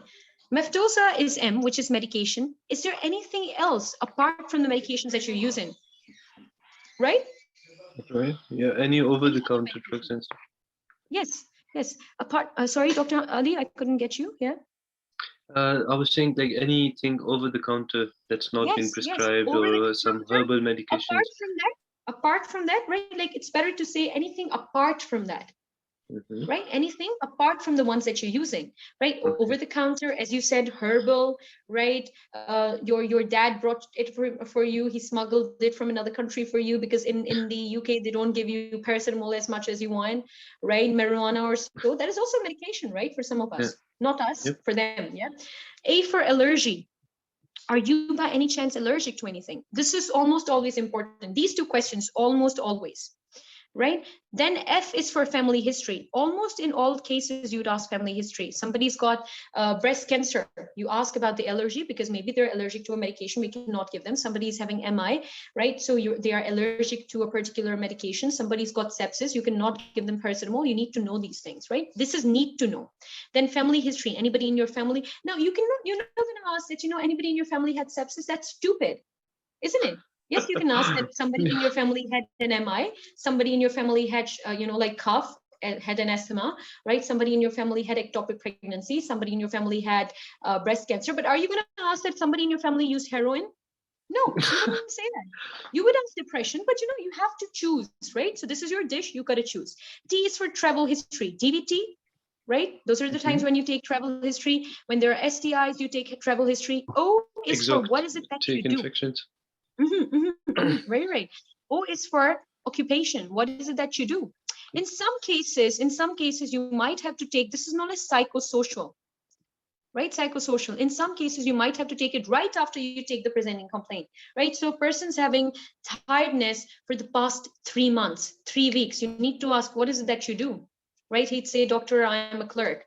All right. How is it affecting your life? Right? That is one question for that, right? If somebody's having, now, let's talk about another thing, chronic symptoms, right? Sad for 3 weeks. If somebody, so you explore that sadness, you explore the mood, you explore that particular thing that's been going for more than 3 weeks. Okay, you explore that, you exclude that. Then you need to ask that, how is it? 5 questions. Number 1, how are you coping with life because of that thing? Because it's been going on for 3 weeks. How are you coping with that? Right? Okay. How is it affecting your life? How does it affect your life? Right? What is it that you do? What is your job? How is it affecting your job? Okay, how is it affecting your job? Then the last question is that, how is your mood? Because if you're tired for the past 3 weeks, you're gonna be getting low. You'd feel low. You'd feel, like, I don't want to be tired. Why am I tired? You'd feel like dying, right? At times. This is too dramatic, but just telling you how to remember, right? So chronic things, more than 3 weeks, 2 weeks, ask about how you're coping with it. How does it affect your life? How does it affect your job?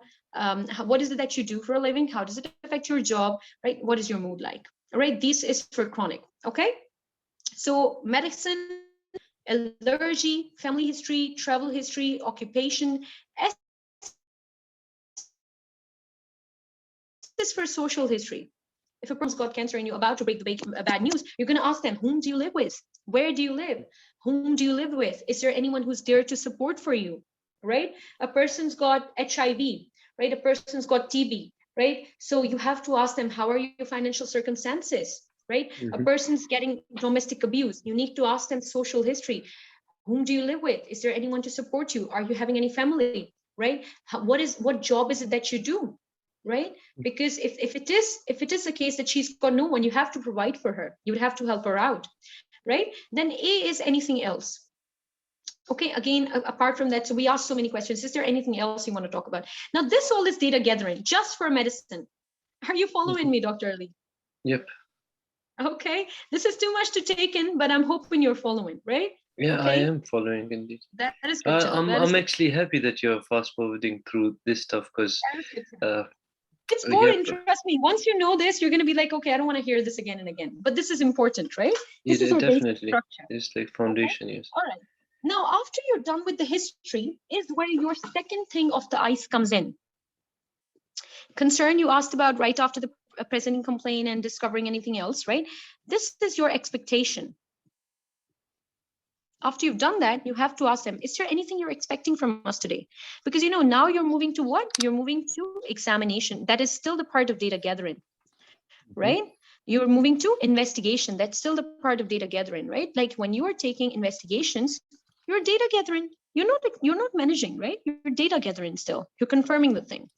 So you'd ask them, is there anything else? Is there anything that you expect us to do? Then they'll say, my husband, he had chest pain. They did their CT scan. They found out a cancer. Do a CT scan for me. Okay. So that is your expectation. You'd be saying, all right, before we talk about that, is it all right if I examine you and take your investigations, depending on where you are? Because if you are in the GP, you wouldn't do investigations there and then.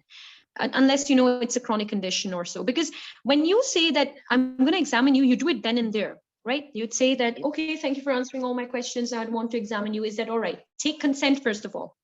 Take consent, right? After you took your consent, if you are in the GP, you cannot say, along with that, I'm going to run some investigations. Because in the GP, I told you it takes 2 weeks. But if you're in the accident emergency, you can just then and there say,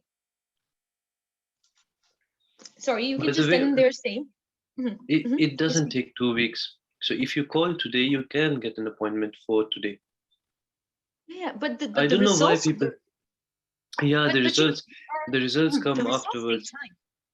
That's what we're talking about. We're talking about investigations. All right, not about the appointment then. No. I'm talking about the investigations. Right. Just all right. Now you've took your history. Thank you for asking that. It's important, right? That you don't mix that up, right? So you took the history.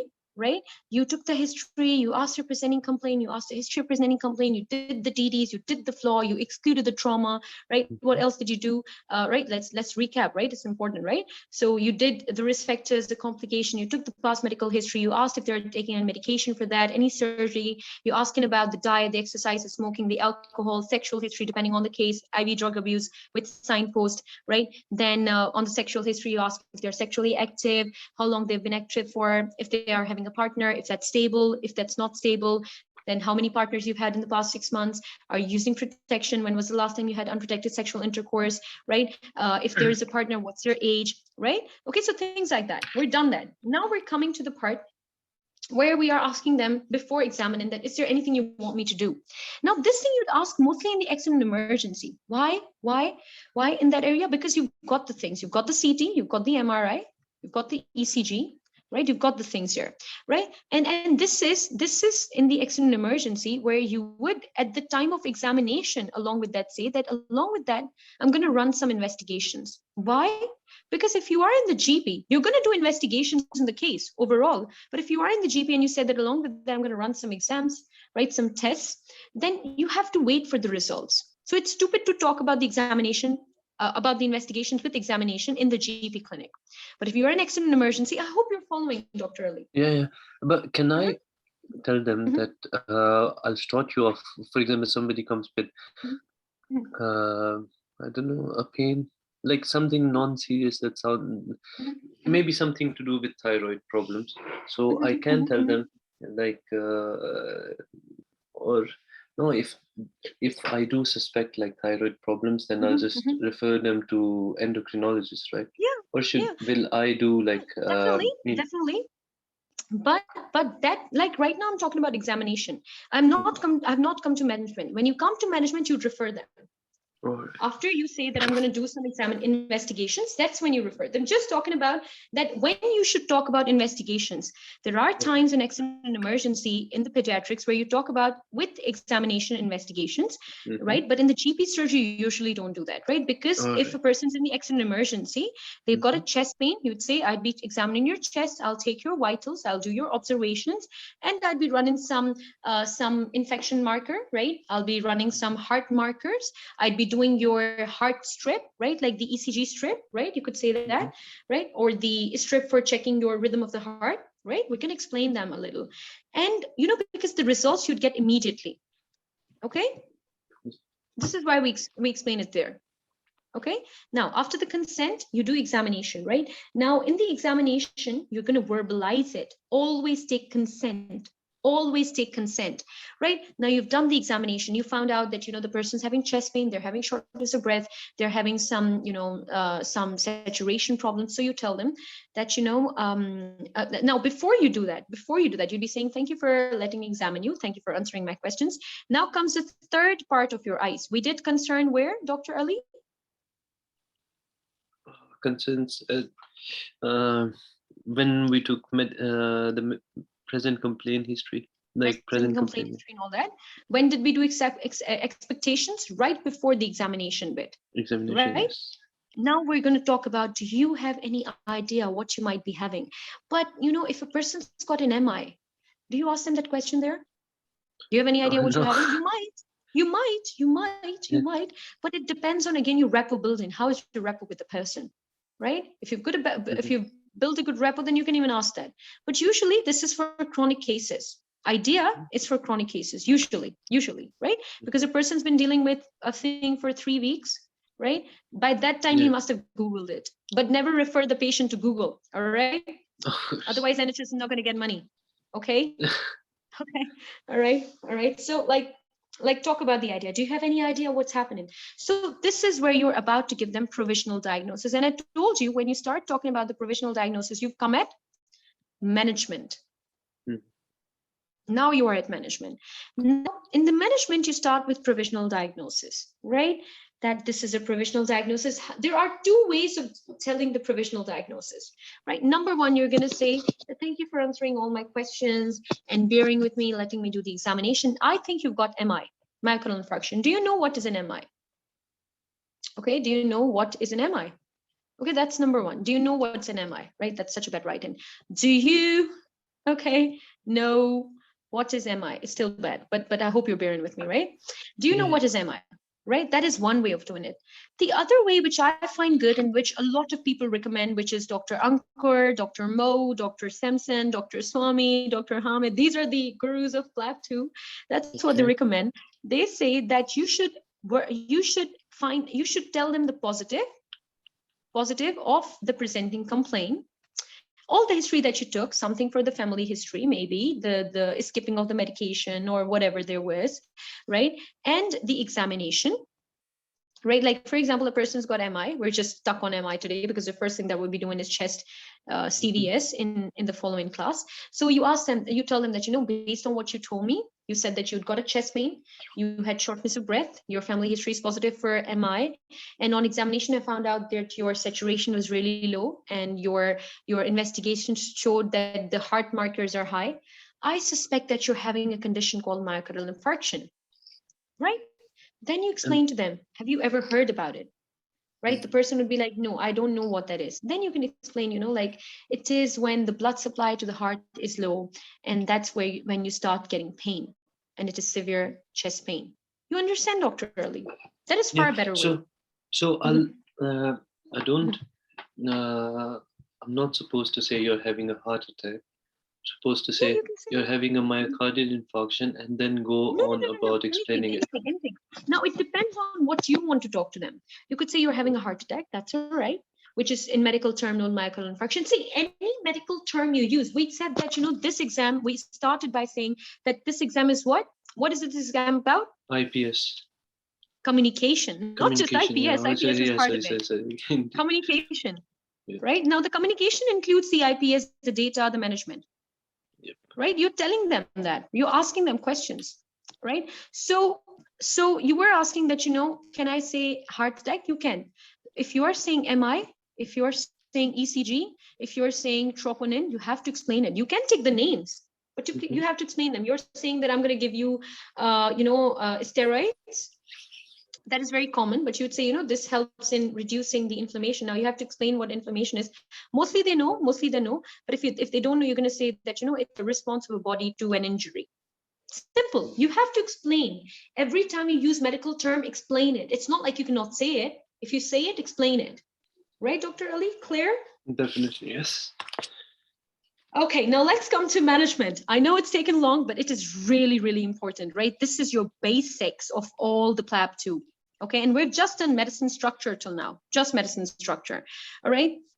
So now comes your management. Okay, in your management, the first thing is for you to know the following words. I think I told you those just a while ago. Had, need, should. All right. Or you could use the American slang Could. gotta, have a, needa, shoulda. Yeah. Yep. I know this doesn't sound good, but you gotta do this. You have to do this. You need to do this. You should do this. No forcing.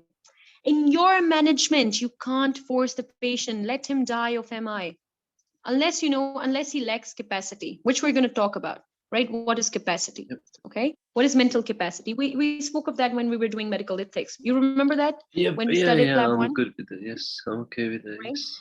So The you're capacity not and going to force that. That's number one, right? If a person says in management, you say that, I'm going to keep you in the hospital, it's important that we admit you. He says, I don't want to go. You'd say, all right, it is up to you. But is it all right if we discuss a little bit more about it? And then you can decide, right?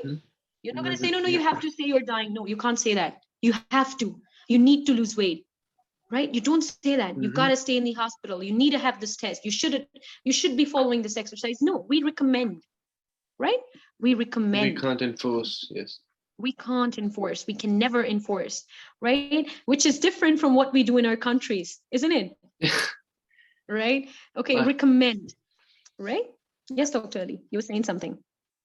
No, because I was just gonna say, I absolutely have no medical experience. I haven't even done my internship, and Well, you've heard about it, haven't you? yeah, I This is far better. This is far Yeah. better that you haven't done something, because the people who are working, and like, this is really important to be spoken about. The people who are working in big setups, they are the bosses, they are residents, they are consultants, they are taking Plab and they're failing it. Why? Because they do not consider themselves as junior doctors, right? They're not trying to be safe. They're just giving them treatments, and NHS hates that. They're like, you are a team, you need to work it out as a junior doctor. You don't have authority unless you involve the senior. Okay, so this is the basic of management that you have to recommend. You can't force, and have reason behind everything that you do. Why are you admitting? Because you've got pain, it needs observation, it needs close monitoring. This is why. Every time you recommend something, now this is what you need to remember in management, that this is the part where you need to let the patient talk. You need to let the patient talk. You recommend something, you involve them. And you involve them how? By taking consent. Do you want to do that? We want to keep you in the hospital. What do you think about that? Right? Give them the reason. They ask why? Because you're having this and this and this. Right? Recommend, reason, consent. Recommend, reason, consent. Recommend, reason, consent. Please say this after me.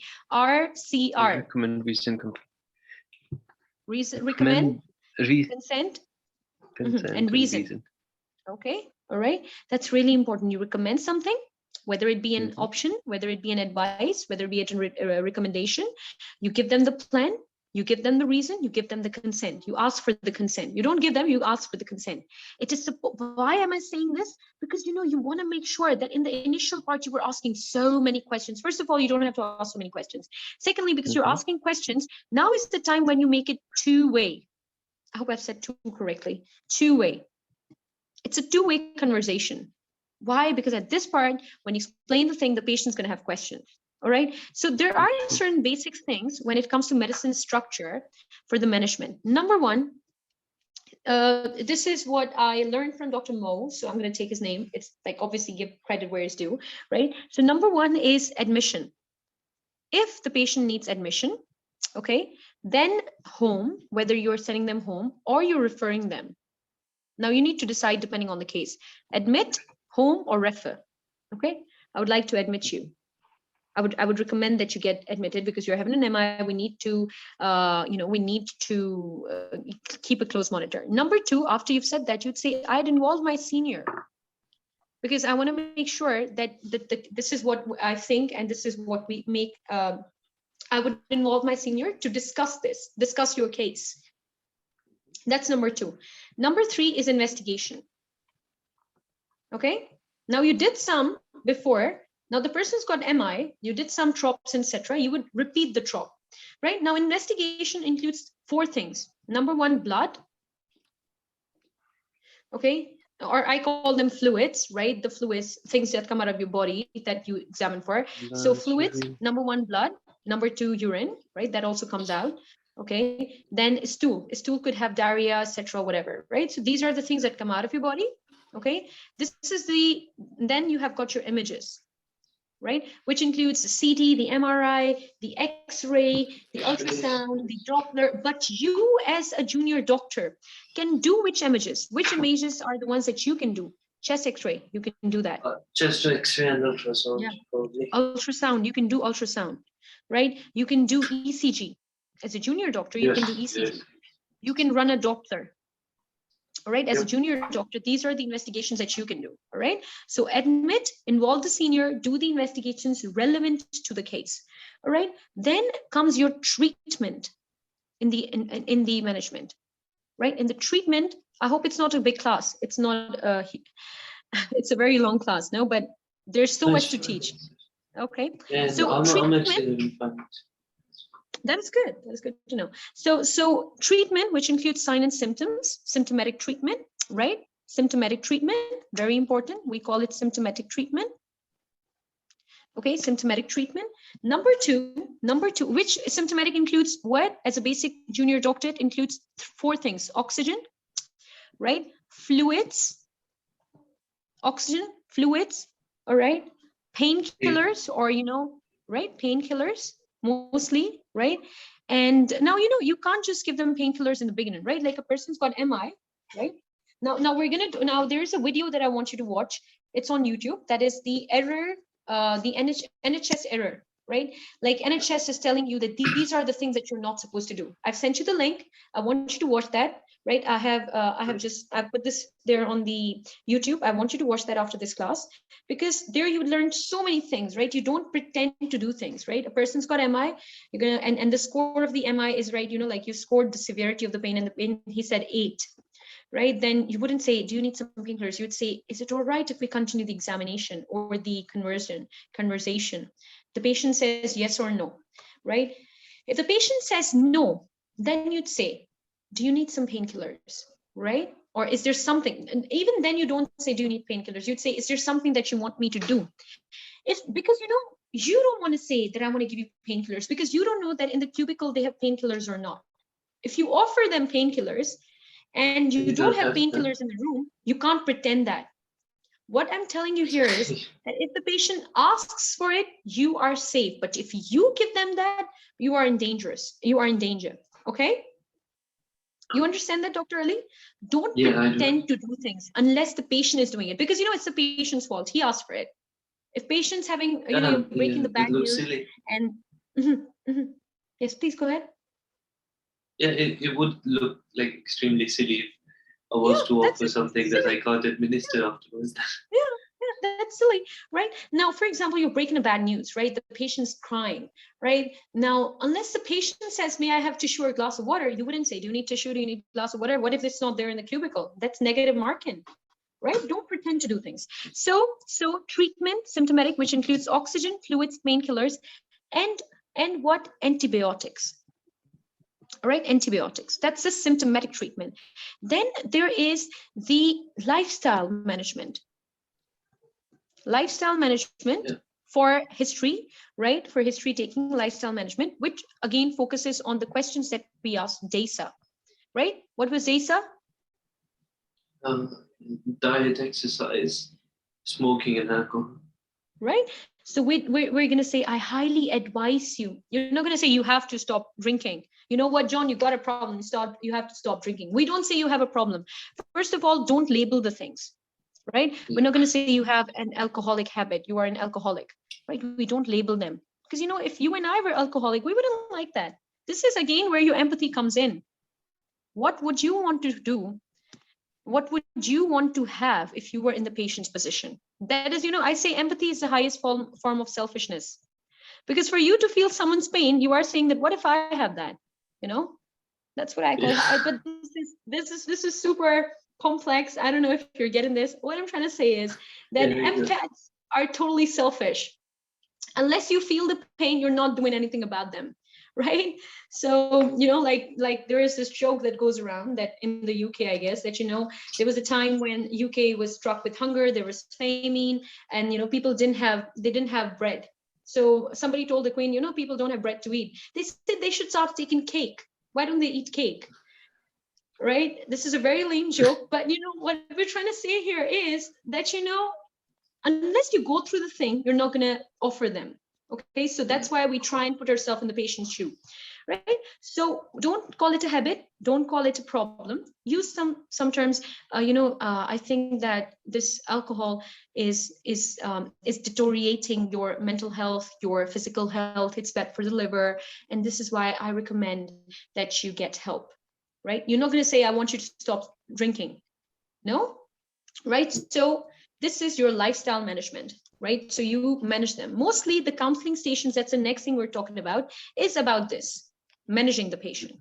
Okay, we're going to come to that just now, if you still are having energy to go on, because I really want to end this today. Absolutely. Yeah, good to know. Good to know. Good to know.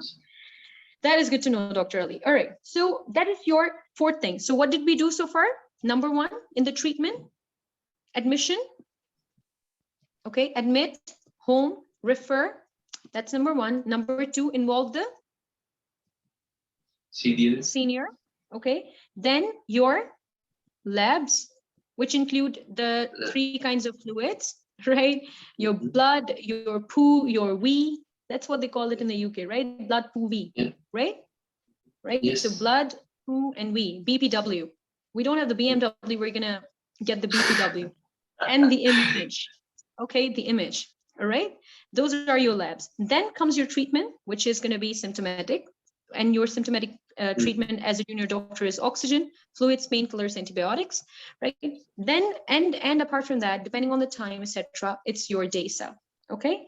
After that is the thing about, which is number 5, is your specialist management.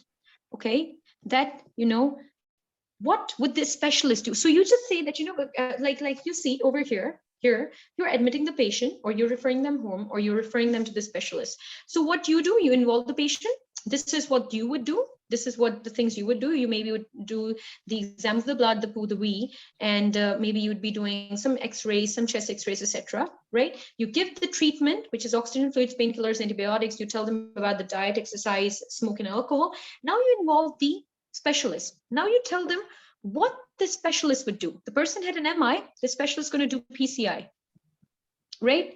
You tell them what that is, you explain to them, then you might want to tell them that, he's going to give you some more medication, such as aspirin, right? Okay, we can, as GPs, we can give aspirin, but he's going to give you aspirin, he's going to give you DOAC, right? Clopidogrel, etc. They're going to put you on low molecular weight heparin, etc., depending on what the situation is, right? So you explain to them what the specialist is going to do. That is your number 5. There are 7 steps, by the way. Then number 6 is follow-up. Okay, that you need to follow up at this time or so, but most likely you don't know how or when you're going to do so. You don't give them exact time. All right. Okay. Then comes 7th thing, which is ceftinating. Okay. Right. Ceftinating has 2 things. Let me just put this over here. This has got 2 things. Ceftinate for the condition that he presented with. What was that? Let's say MI. Let's say low mood. Let's say suicide. Okay. Let's say ectopic pregnancy. The same thing. All right. So for the sinister thing, then the complication of this condition, MI, what is a complication of MI? If you have any shortness of breath, Redistrel syndrome, pulmonary embolism, etc. When you've got low mood, what is a complication? Suicide. When you've got ectopic pregnancy, what is it? When you have ectopic pregnancy, dizziness, etc. Right? So, you might have dizziness, and if a person is taking contraceptives, then the side effects of those things. So this is your basic structure for your medicine, your medicine history. Okay? Right.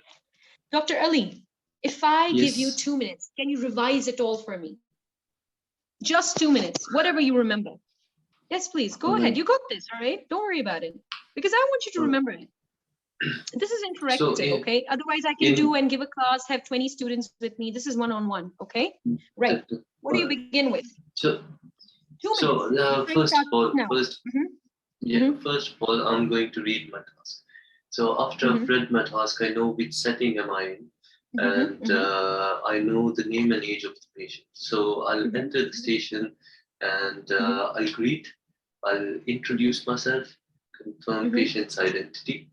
After confirming his or her identity, I'm going to start inquiring about the presenting complaint. So why did they come and see me? Then I am going to start with open-ended questions, and I'm going to let them explain as much as possible of their presenting complaint to me. Yes. And then if I do find out a symptom that I would like to inquire about, for example, pain or bleeding, or the 3 types of symptoms that you told me, could be pain or some fluids leaking. Yes, good. Good.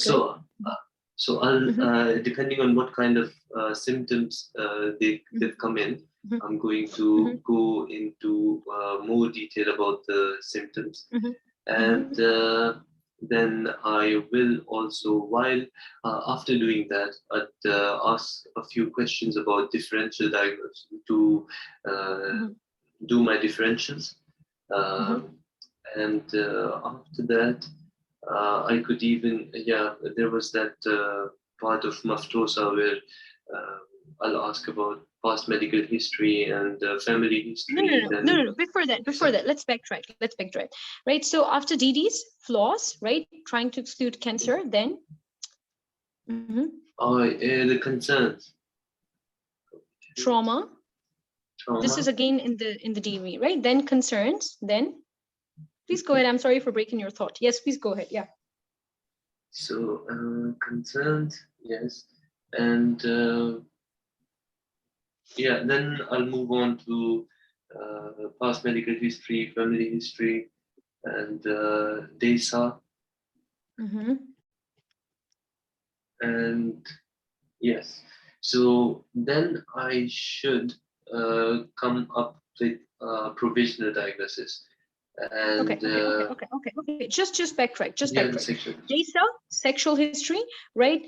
IV drug abuse, depending on your case. Also, if it's a female of reproductive age, this is what we want to talk sexual about. history. Yeah, the last sexual history period. But good. Past menstrual history, P. Four P's, right? P4.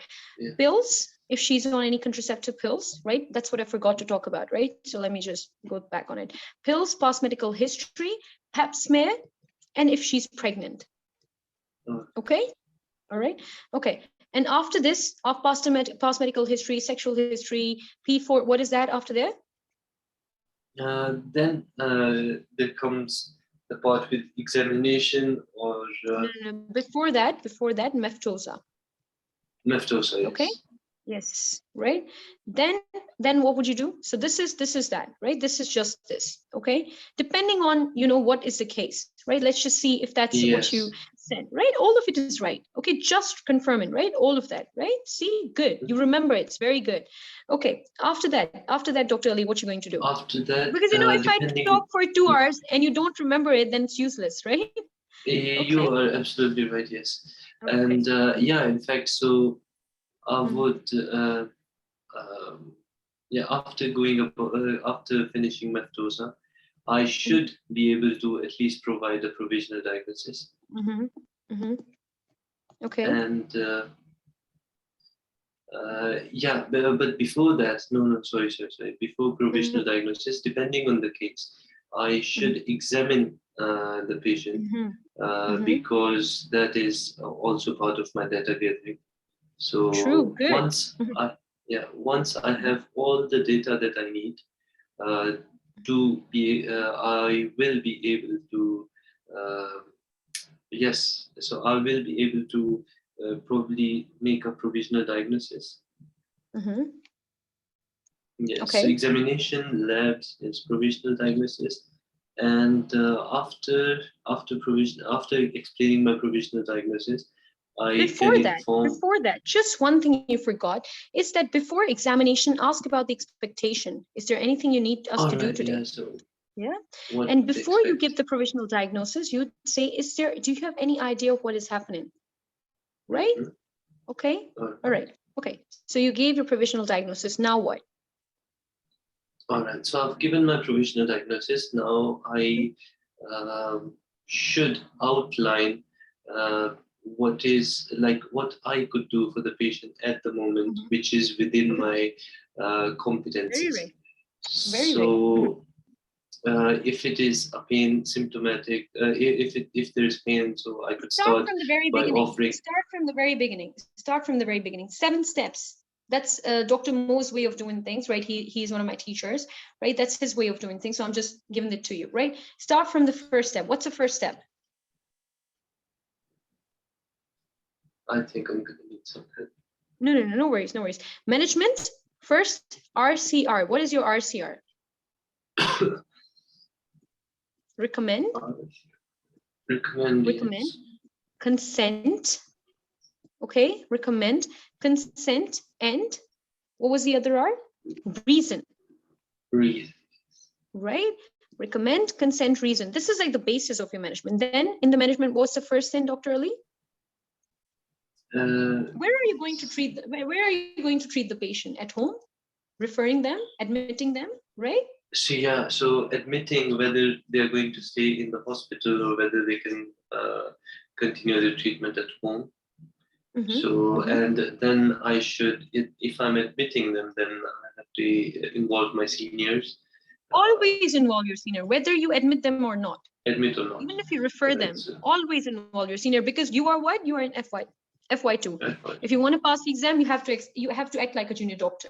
right? So always your senior is your savior, right? Your senior is your savior. You forget a sign, you forget a diagnosis, you forget a side effect, talk to the senior. The patient has a question you cannot answer, talk to the senior, right? He's your savior. Okay, don't forget your saviors. Okay, then.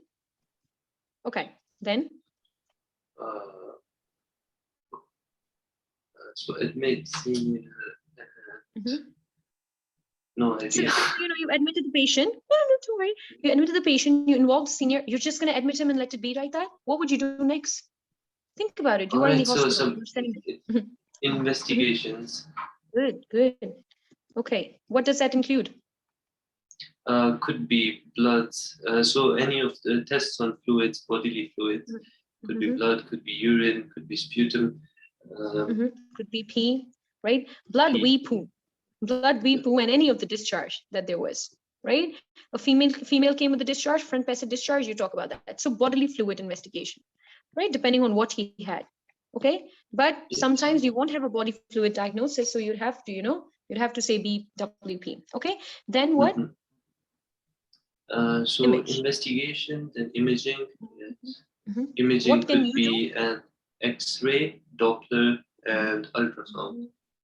Good. What else? ECG. ECG. That's what you can do, right? Yeah. Okay. What after that? What after that? So fine. After He's done with investigation. The patient's in front of you. Yeah.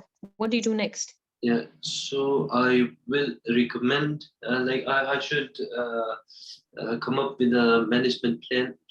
Good. Yes. So treatment and the treatment that I can provide as a junior doctor are either symptomatic, which are painkillers, antibiotics, oxygen, and there was one more. 4 things. IV fluids? Yes. IV fluids? Yes. Painkillers, oxygen, antibiotics, and oxygen. Yes. Yeah, painkillers, antibiotics. Okay, right. And other lifestyle, so DESA. Good. If any of these things is a contributor in the condition, so I could counsel them on either starting or stopping any of these things. After that, what's the 5th step? So you're done with that. What do you want to do next? The patient sitting in front of you. What do you want to do next? I should. So I've told them about so I should ask them if they're okay with my management plan, whether they have any questions or is that it? You're doing the right thing, yeah, then. And yes, take consent from administering these things. Then what? Or I expect no. So there was consent. See, think about it. Dr. Ali, you don't have to remember. Think about it. You're in the hospital. Patient came in. You took everything. He's admitted. You gave him oxygen. You gave him fluid. You gave him all of this. You want to just keep them there? He's having heart attack. What do you want to do next?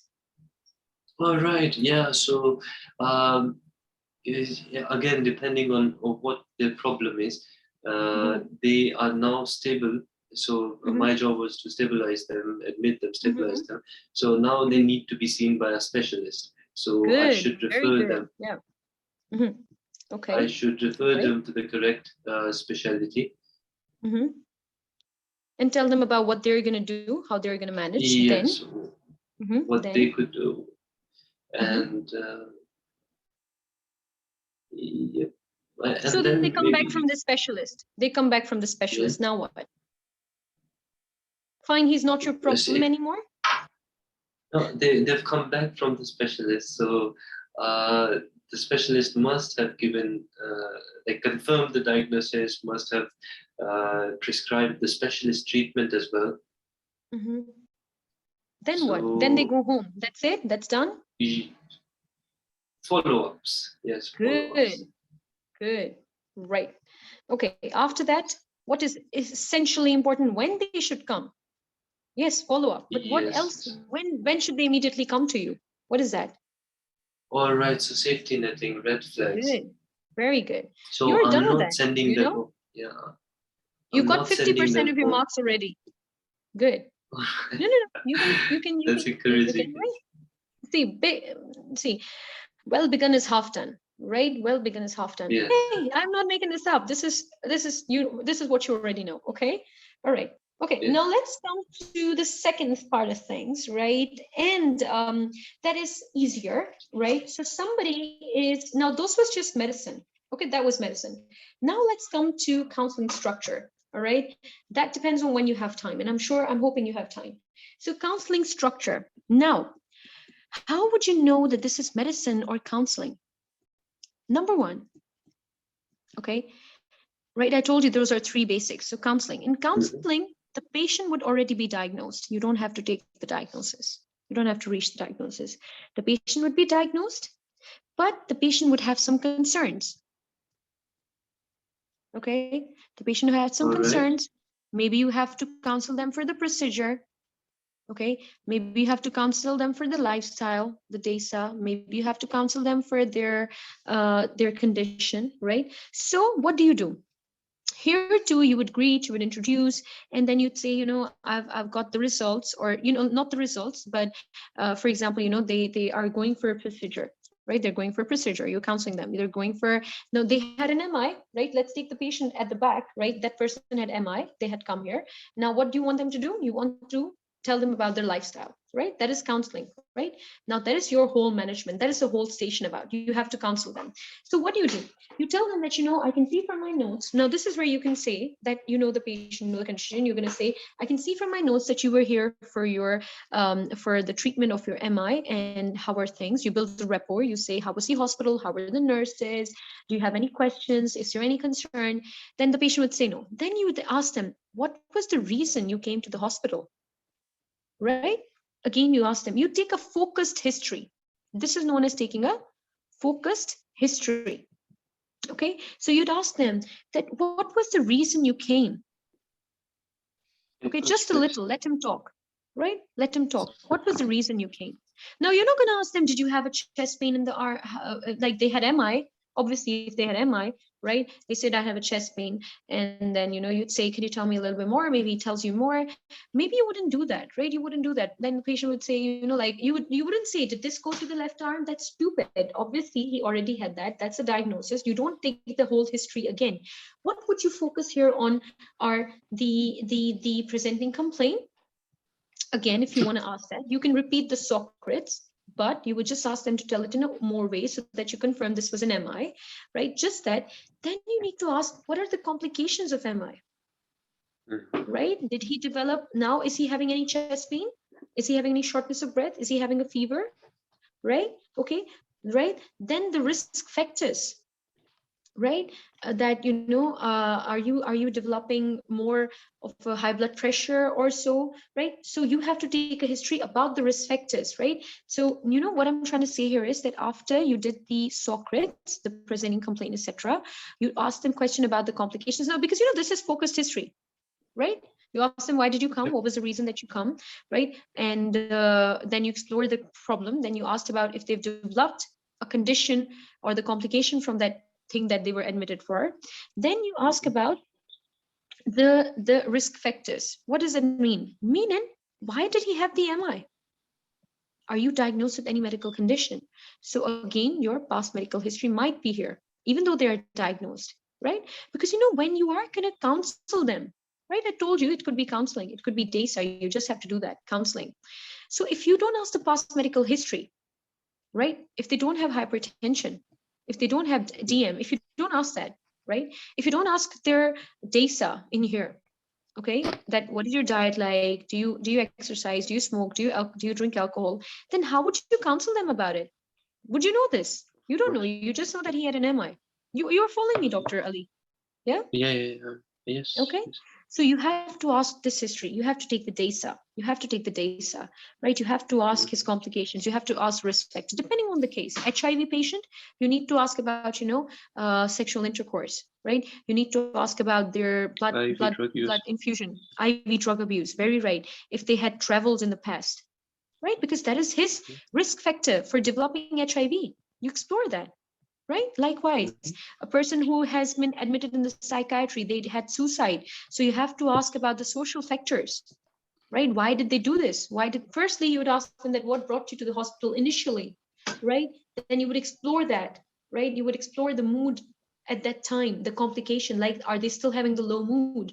Do they feel like they're going to do it again? That's a risk factor, right? If somebody, now, what is a risk factor for suicide?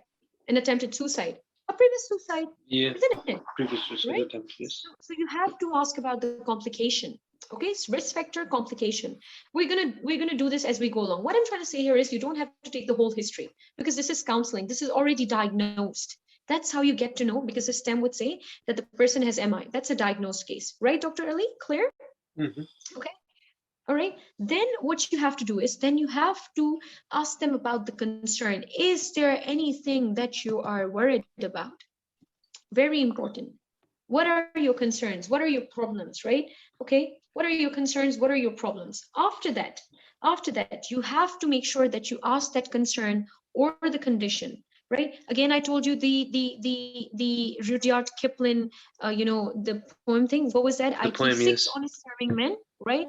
They taught me all Why? I knew. Their names were what, why, when, how, where, and who.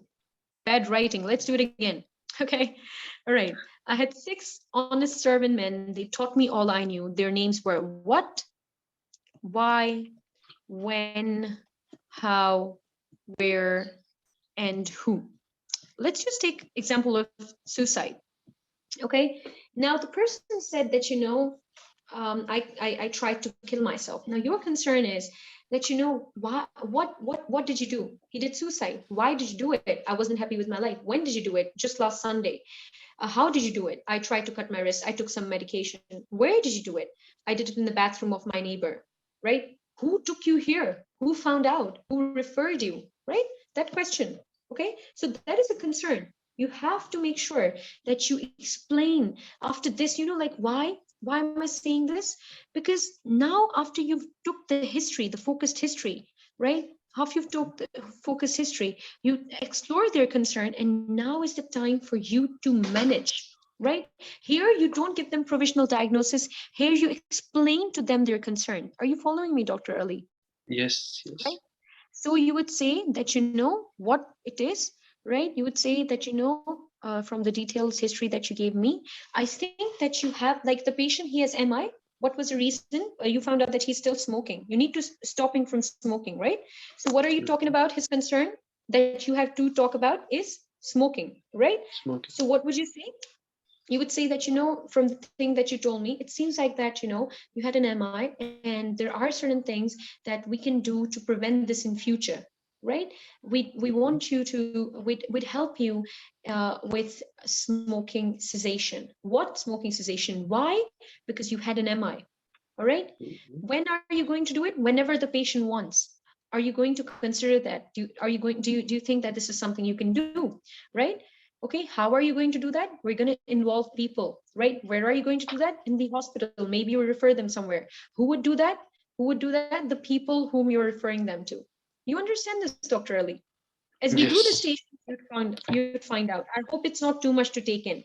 Okay, so after that, you took the focus history, you asked about the risk factors, you asked about the complication, you explained the concerns. What are your concerns? Not his concern. What is your concern? Your concern is he had an MI because he was smoking, right? So explain to them what that is, why that is important, when you're going to do it, what you're going to do it, where you're going to do it. After you explained your concern or the thing that is in your STEM, so they say, the STEM is going to say that, 69-year-old Andrew had an MI, he has been treated and all, but he's smoking, counsel him. You don't go and say, all right, I want to talk about smoking. No, you don't do that. First, you build a rapport. Right? First, you build a rapport, then you ask about the risk factors, the complications, then you say that all this you told me, it seems like that, smoking is one of the reasons that you had this. So how about we talk about it, right? Then after that comes your management. Obviously, you're going to manage, right? So the management is a mnemonic which we use as ARMS. Dr. Ali, are you here still? Definitely. Okay, I hope you're not too down, because what I'm preparing for. Yes. Yeah, I am listening. Even though it's around 2 a.m. in the morning in my country, right, Pakistan. But I don't know how really you do it. I swear, I'm really surprised. Okay. See, mashallah. Okay, don't worry about it. Okay, that's okay. All right. Arms, right? Which is your management part. Advice, okay, advice, risk factors, okay, okay, risk factors, you're going to talk to them, right? Like I told you that you're going to explain the concern. Now this is a fancy way of doing it. Arms, you forget about everything. Arms, right? Advice, right? Advice against what you found out in the risk factors. What were the risk factors? He doesn't exercise. You're going to advise him that, I recommend that you do exercise. He was smoking, advise him about smoking. I would recommend that you consider quitting smoking because this can lead to another thing, right? So you advise them, you identify the risk factor, which is your R, then medication. You're going to tell them that, this is something that we can do to help you. We do some more investigations or medication, right? That is the other thing. I'll refer you to this doctor. He do this and this for you. Okay. Then M again is for MDT, multidisciplinary team. You're going to say that, because if you want someone to quit smoking, it's not just you. There are going to be so many people involved. Maybe there is a cognitive behavioral therapy there. Maybe he needs, somebody who's trained in smoking cessation, right? Depending on the case, right? Okay. And who to involve. Then after that, right, I told you arms, advice, risk factors, medication, multidisciplinary team, and S is again safety net.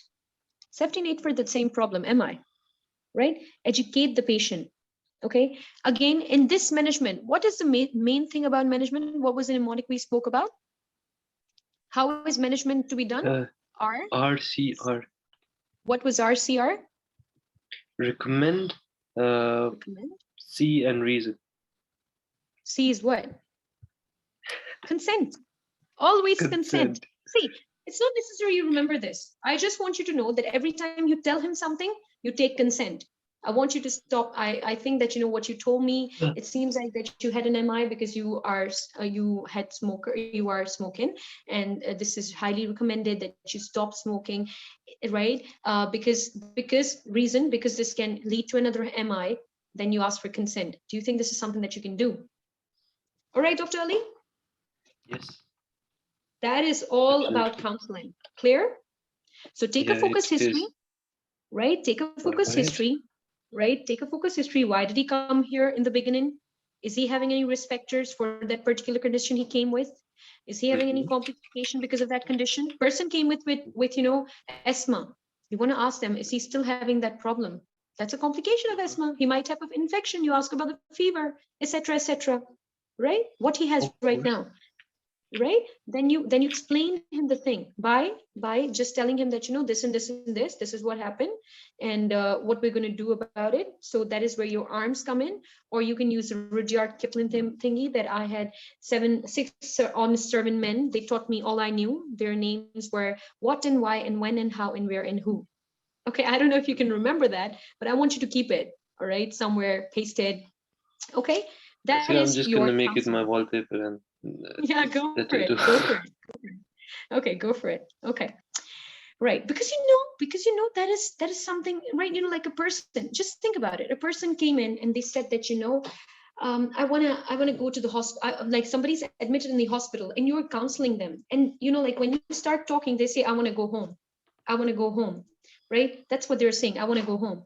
What are they saying? They're saying, I want to go home. The next question is, in the poem, I keep 6 honest serving men. They taught me all I knew. Their names were what, why, when, how, where, who. Right? So the patient says, I want to go home. This is what is he saying? Right? The next question is why? Why do you want to go home? People forget that. Okay? Why you want to go home? Well, doctor, I don't feel good here. I don't feel good here. Okay. All right. We're going to let you go home. Okay. We're going to let you go home. But before that, what is how? Before that, is it all right if we have a little chat about what's happening? Okay. All right. What are you going to do? Whom you're going to involve? Just the management, whole thing, whatever comes to your head. Okay. That is your counseling structure. Okay. What I'm trying to tell you is that it's not difficult exam. Hopefully, inshallah, you'd make it. Okay, we'd all make it. Okay, inshallah, you make it. I make it. So I'm gonna say, I honestly believe, because I was so desperate about Plab 1 because I've been out of university for 6 years and I haven't studied anything related to medicine in all these 6 years. And for me to pass Plab 1 and with good marks was just like an incredible miracle.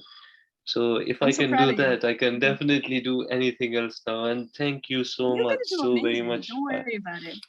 No. You I'm so you glad that truly were an integral part of my my prep. So thank you so very much for that, and for I this feel as really well. humbled and honored. Thank you so much for that, Dr. Ali. But don't make me cry. Let's move ahead, okay? All right. All Okay. right. All right. Now, after medicine and counseling, the third thing is test results. All right. Okay, test results in station. Okay, so again, the patient is diagnosed, right? How? But they don't know about the diagnosis here. Okay, they don't know about the diagnosis here. Here, you're going to give them the diagnosis. Okay, all right, you're going to give them the diagnosis after revealing the results. You understand that, right? Somebody like an HIV patient, right? They came up with shortness of breath, they had flu, they had cough. Now you've got the results. The stem says you've got the results. He's HIV positive. Talk to him, address his concern. So you don't go directly saying, oh, you know what, you've got HIV. No, you don't do that, right? You're going to give them the diagnosis. But again, here, you're going to do again, you're going to take history. But you're going to first ask them, you're going to greet them, you're going to be saying, good morning, this is Dr. Ali, I'm one of the junior doctors here. May I know your name and age? You confirm that, you do that. Then you'd say, all right, I've got the results, but is it all right if we have a little chat about that, right? Then you ask them, what was the reason you took the test? Why did you take the test? Right? Why did you take the test? The patient would say that, that's your first question. Why did you take the test? Okay. What was the reason you took the test? How I divide the station is in three things: past, okay, present, future. Let me tell you what that is. Okay, so you're just asking them past. First, like you introduce, you greet and all, then you ask them for the test results thing, that why did you take it? What was the reason you took this test? Okay, then they told you that they had flu. For example, an HIV patient having flu, then you need to explore the flu, right? You need to explore it. Okay, even though somebody else before sending him for the test has done this, but because you're going to explain them, again, if you want to explain them something, you should have something at the back of your head, right? That because you're having a flu, you're having a fever, this just shows this is common symptoms of HIV, right? Okay, so you have to explore that, right? So here, if the person's got HIV, for example, you're going to take the sexual history, isn't it? Yes. Dr. Ali, are you with me? Right? Sexual history, blood transfusion history, Definitely. right? Okay, travel history. You have to ask that, right? Drug abuse. Okay, but first, let's talk about it. Let's make it simple. Past, why did you take the exam? What was the reason? Right? He said I had this, so you explore that. But with what? With open questions, right? With open questions, you explore that. After that, you come to the present. What are the risk factors that he still has? Right? Again, risk factors. So what are the risk factors? Again, his sexual history. If it's HIV, right? Or, like you're explaining to them that, like a person came in with back pain, right? And you've got the results, and now he's got multiple myeloma, right? Multiple myeloma person would have what? He's going to have features of diabetes mellitus. Now, hear me out, right? You're going to be like, okay, features of diabetes mellitus, he's going to have polyuria, polydipsia, right? He's going to have polyphagia, right? And along with that, he's going to have, blood anemic symptoms, right? Meaning he's going to have infections, his RBC line is going to be low, his WBC line is going to be low, he's going to be bleeding. So you have to take risk factor history. Okay, what I'm trying to say here is that this is where you take the history again, right? Okay, are these risk factors present? You said HIV, take the history, sexual history. Okay, you're explaining the results of, let's say, now this test result thingy, it's going to be mostly chronic patient, right? Chronic patient coming in, right? So test results, for example, a person's having ectopic pregnancy, right? Again, that's a test result, right? You've got their ultrasound. You want to ask about the risk factors. What are the risk factors for ectopic pregnancy? A previous ectopic pregnancy. Have you ever had this before? But you don't explain them that, did you have an ectopic pregnancy before? No, you're going to say, have you ever been pregnant before? They say no, you move on. You don't ask that, right? But you would ask about the contraception because, I told you that, remember when we were doing Plab 1, we told you that the related risk of ectopic pregnancy is increased within contraceptives. You need to ask that, right? STI, you're going to take that history. So risk factors, the present, what does she have at the moment? Those are the risk factors, right? And the complication, So she had an ectopic pregnancy. She had an ectopic pregnancy. What's the complication of it? Dizziness. She's bleeding. Bleeding. Oh yeah. Dizziness, bleeding, right? That is your complication. HIV patient, right? Complication, having a fever right now, having a rash right now, having flu right now, right? Any, like along with that HIV patient having, any rashes in the body anywhere, having any lumps or bumps or so, right? Okay. Then after you gather this data, this is again your data gathering, right? We've got 4 parts in your Plab 2. This is again your data gathering. Okay. Now you come and explain the results. Now, what is the difference between this and counseling? That in counseling, you already have the patient inside or the patient's coming back, and you don't have the test results, but you've got something to talk about. Again, you take a history, right? The structure is almost the same. I hope it's not, I know it's kind of mixed, but you need to understand that, anytime, anything apart from medicine, take past history. Why did you take the result, right? Why did you come to the hospital in counseling, right? Or, like things like that, okay? And then talk about the risk factors, right? Which is a present thing, complications, that things that can happen in the future with the condition that he's diagnosed with, or with the condition that he was admitted with, right? Then explain the results. How would you explain the results? Tell them, you came with this and this. These are the risk factors that I found out. And this is a complication that you're developing. This is why I think that the test results are inconsistent with the things that you told me, right? Okay. Indeed, and Dr. I Ali. think it's going to be become like natural or very easy as we start practicing the stations themselves. Yes, inshallah. I've sent you booklets. I'm going to send you some more. Please just download them, keep them with you, right?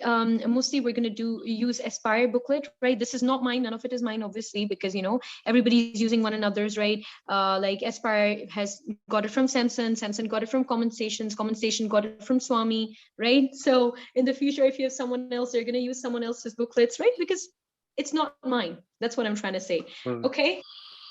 Right, so you can use Aspire, whatever works for you. Okay, then in fact, yes, and then yes, please go ahead.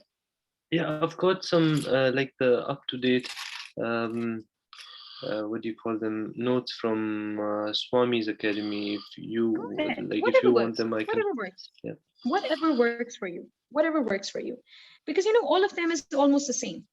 Almost the same, yeah. It's just like their script is different. I'm not going to be following their script. They just changed the name and the age. Yeah. Trust me, they changed the name and the age. That's it. Yes. Because they don't want to say that we're taking this from someone else. They just changed the name and the age. Trust me. Okay, I'm being very honest. If I ever make my notes, I'm going to change the name and the age. That's it. I'm not working a lot. In fact, because there's no point. Yeah, there's no point in like doing everything from scratch. Yeah, but the thing is that everyone now, medicine connects us, right? Pakistan has the same medicine, UK has the same medicine, Australia has the same medicine. What you need to do is what they do in the UK. That's the only thing you got to know. Everything else is the same. So now you've got your test results. You told them, you explained it to them. Now you come to what? Now, what do you do, Dr. Ali? What do you think that you would do next? So in this case, I need to explain to them like what happens. Results. What do you do next? Yes. What do you do next? So I've explained the results to them. After that, that's it? After that, I'm going to I'm going to tell them what happens next, whether they will get treatment like from me or they will get treatment from some specialist. You get the data gathering. This is again your data gathering, isn't it?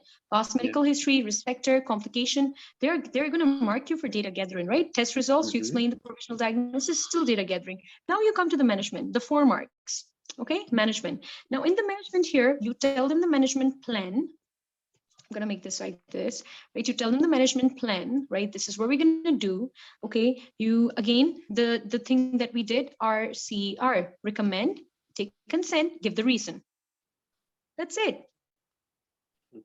Okay. That's your management here. Understood. What do you recommend? I recommend you to go to see a gum clinic, right? Gum clinic, right? Genitourinary medicine clinic. I recommend you to see an STI specialist. Why? Because you've got this, and this. take the consent. All right. Then in these stations of counseling and test results, you have to deal with the concerns of the patient. Doctor, I've got HIV. Do you think I'm going to die?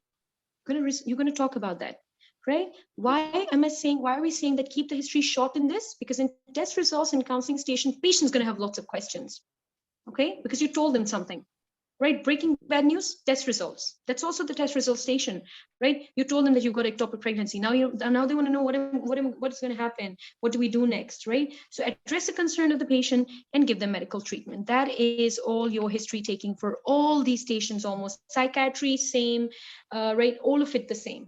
All right, Dr. Ali, we're done for the day. Do you have any questions? Absolutely, but I just have to say thank you, and that's it. I don't have any more questions. I understood everything that you told me, and I'm looking forward to the next lessons. I feel like I'm gonna have a blast. Inshallah, inshallah, inshallah. Not the literal one, but I hope a good one, right? So now what we're gonna do is you're hilarious. Is that I want you to understand two things. Number one, yes.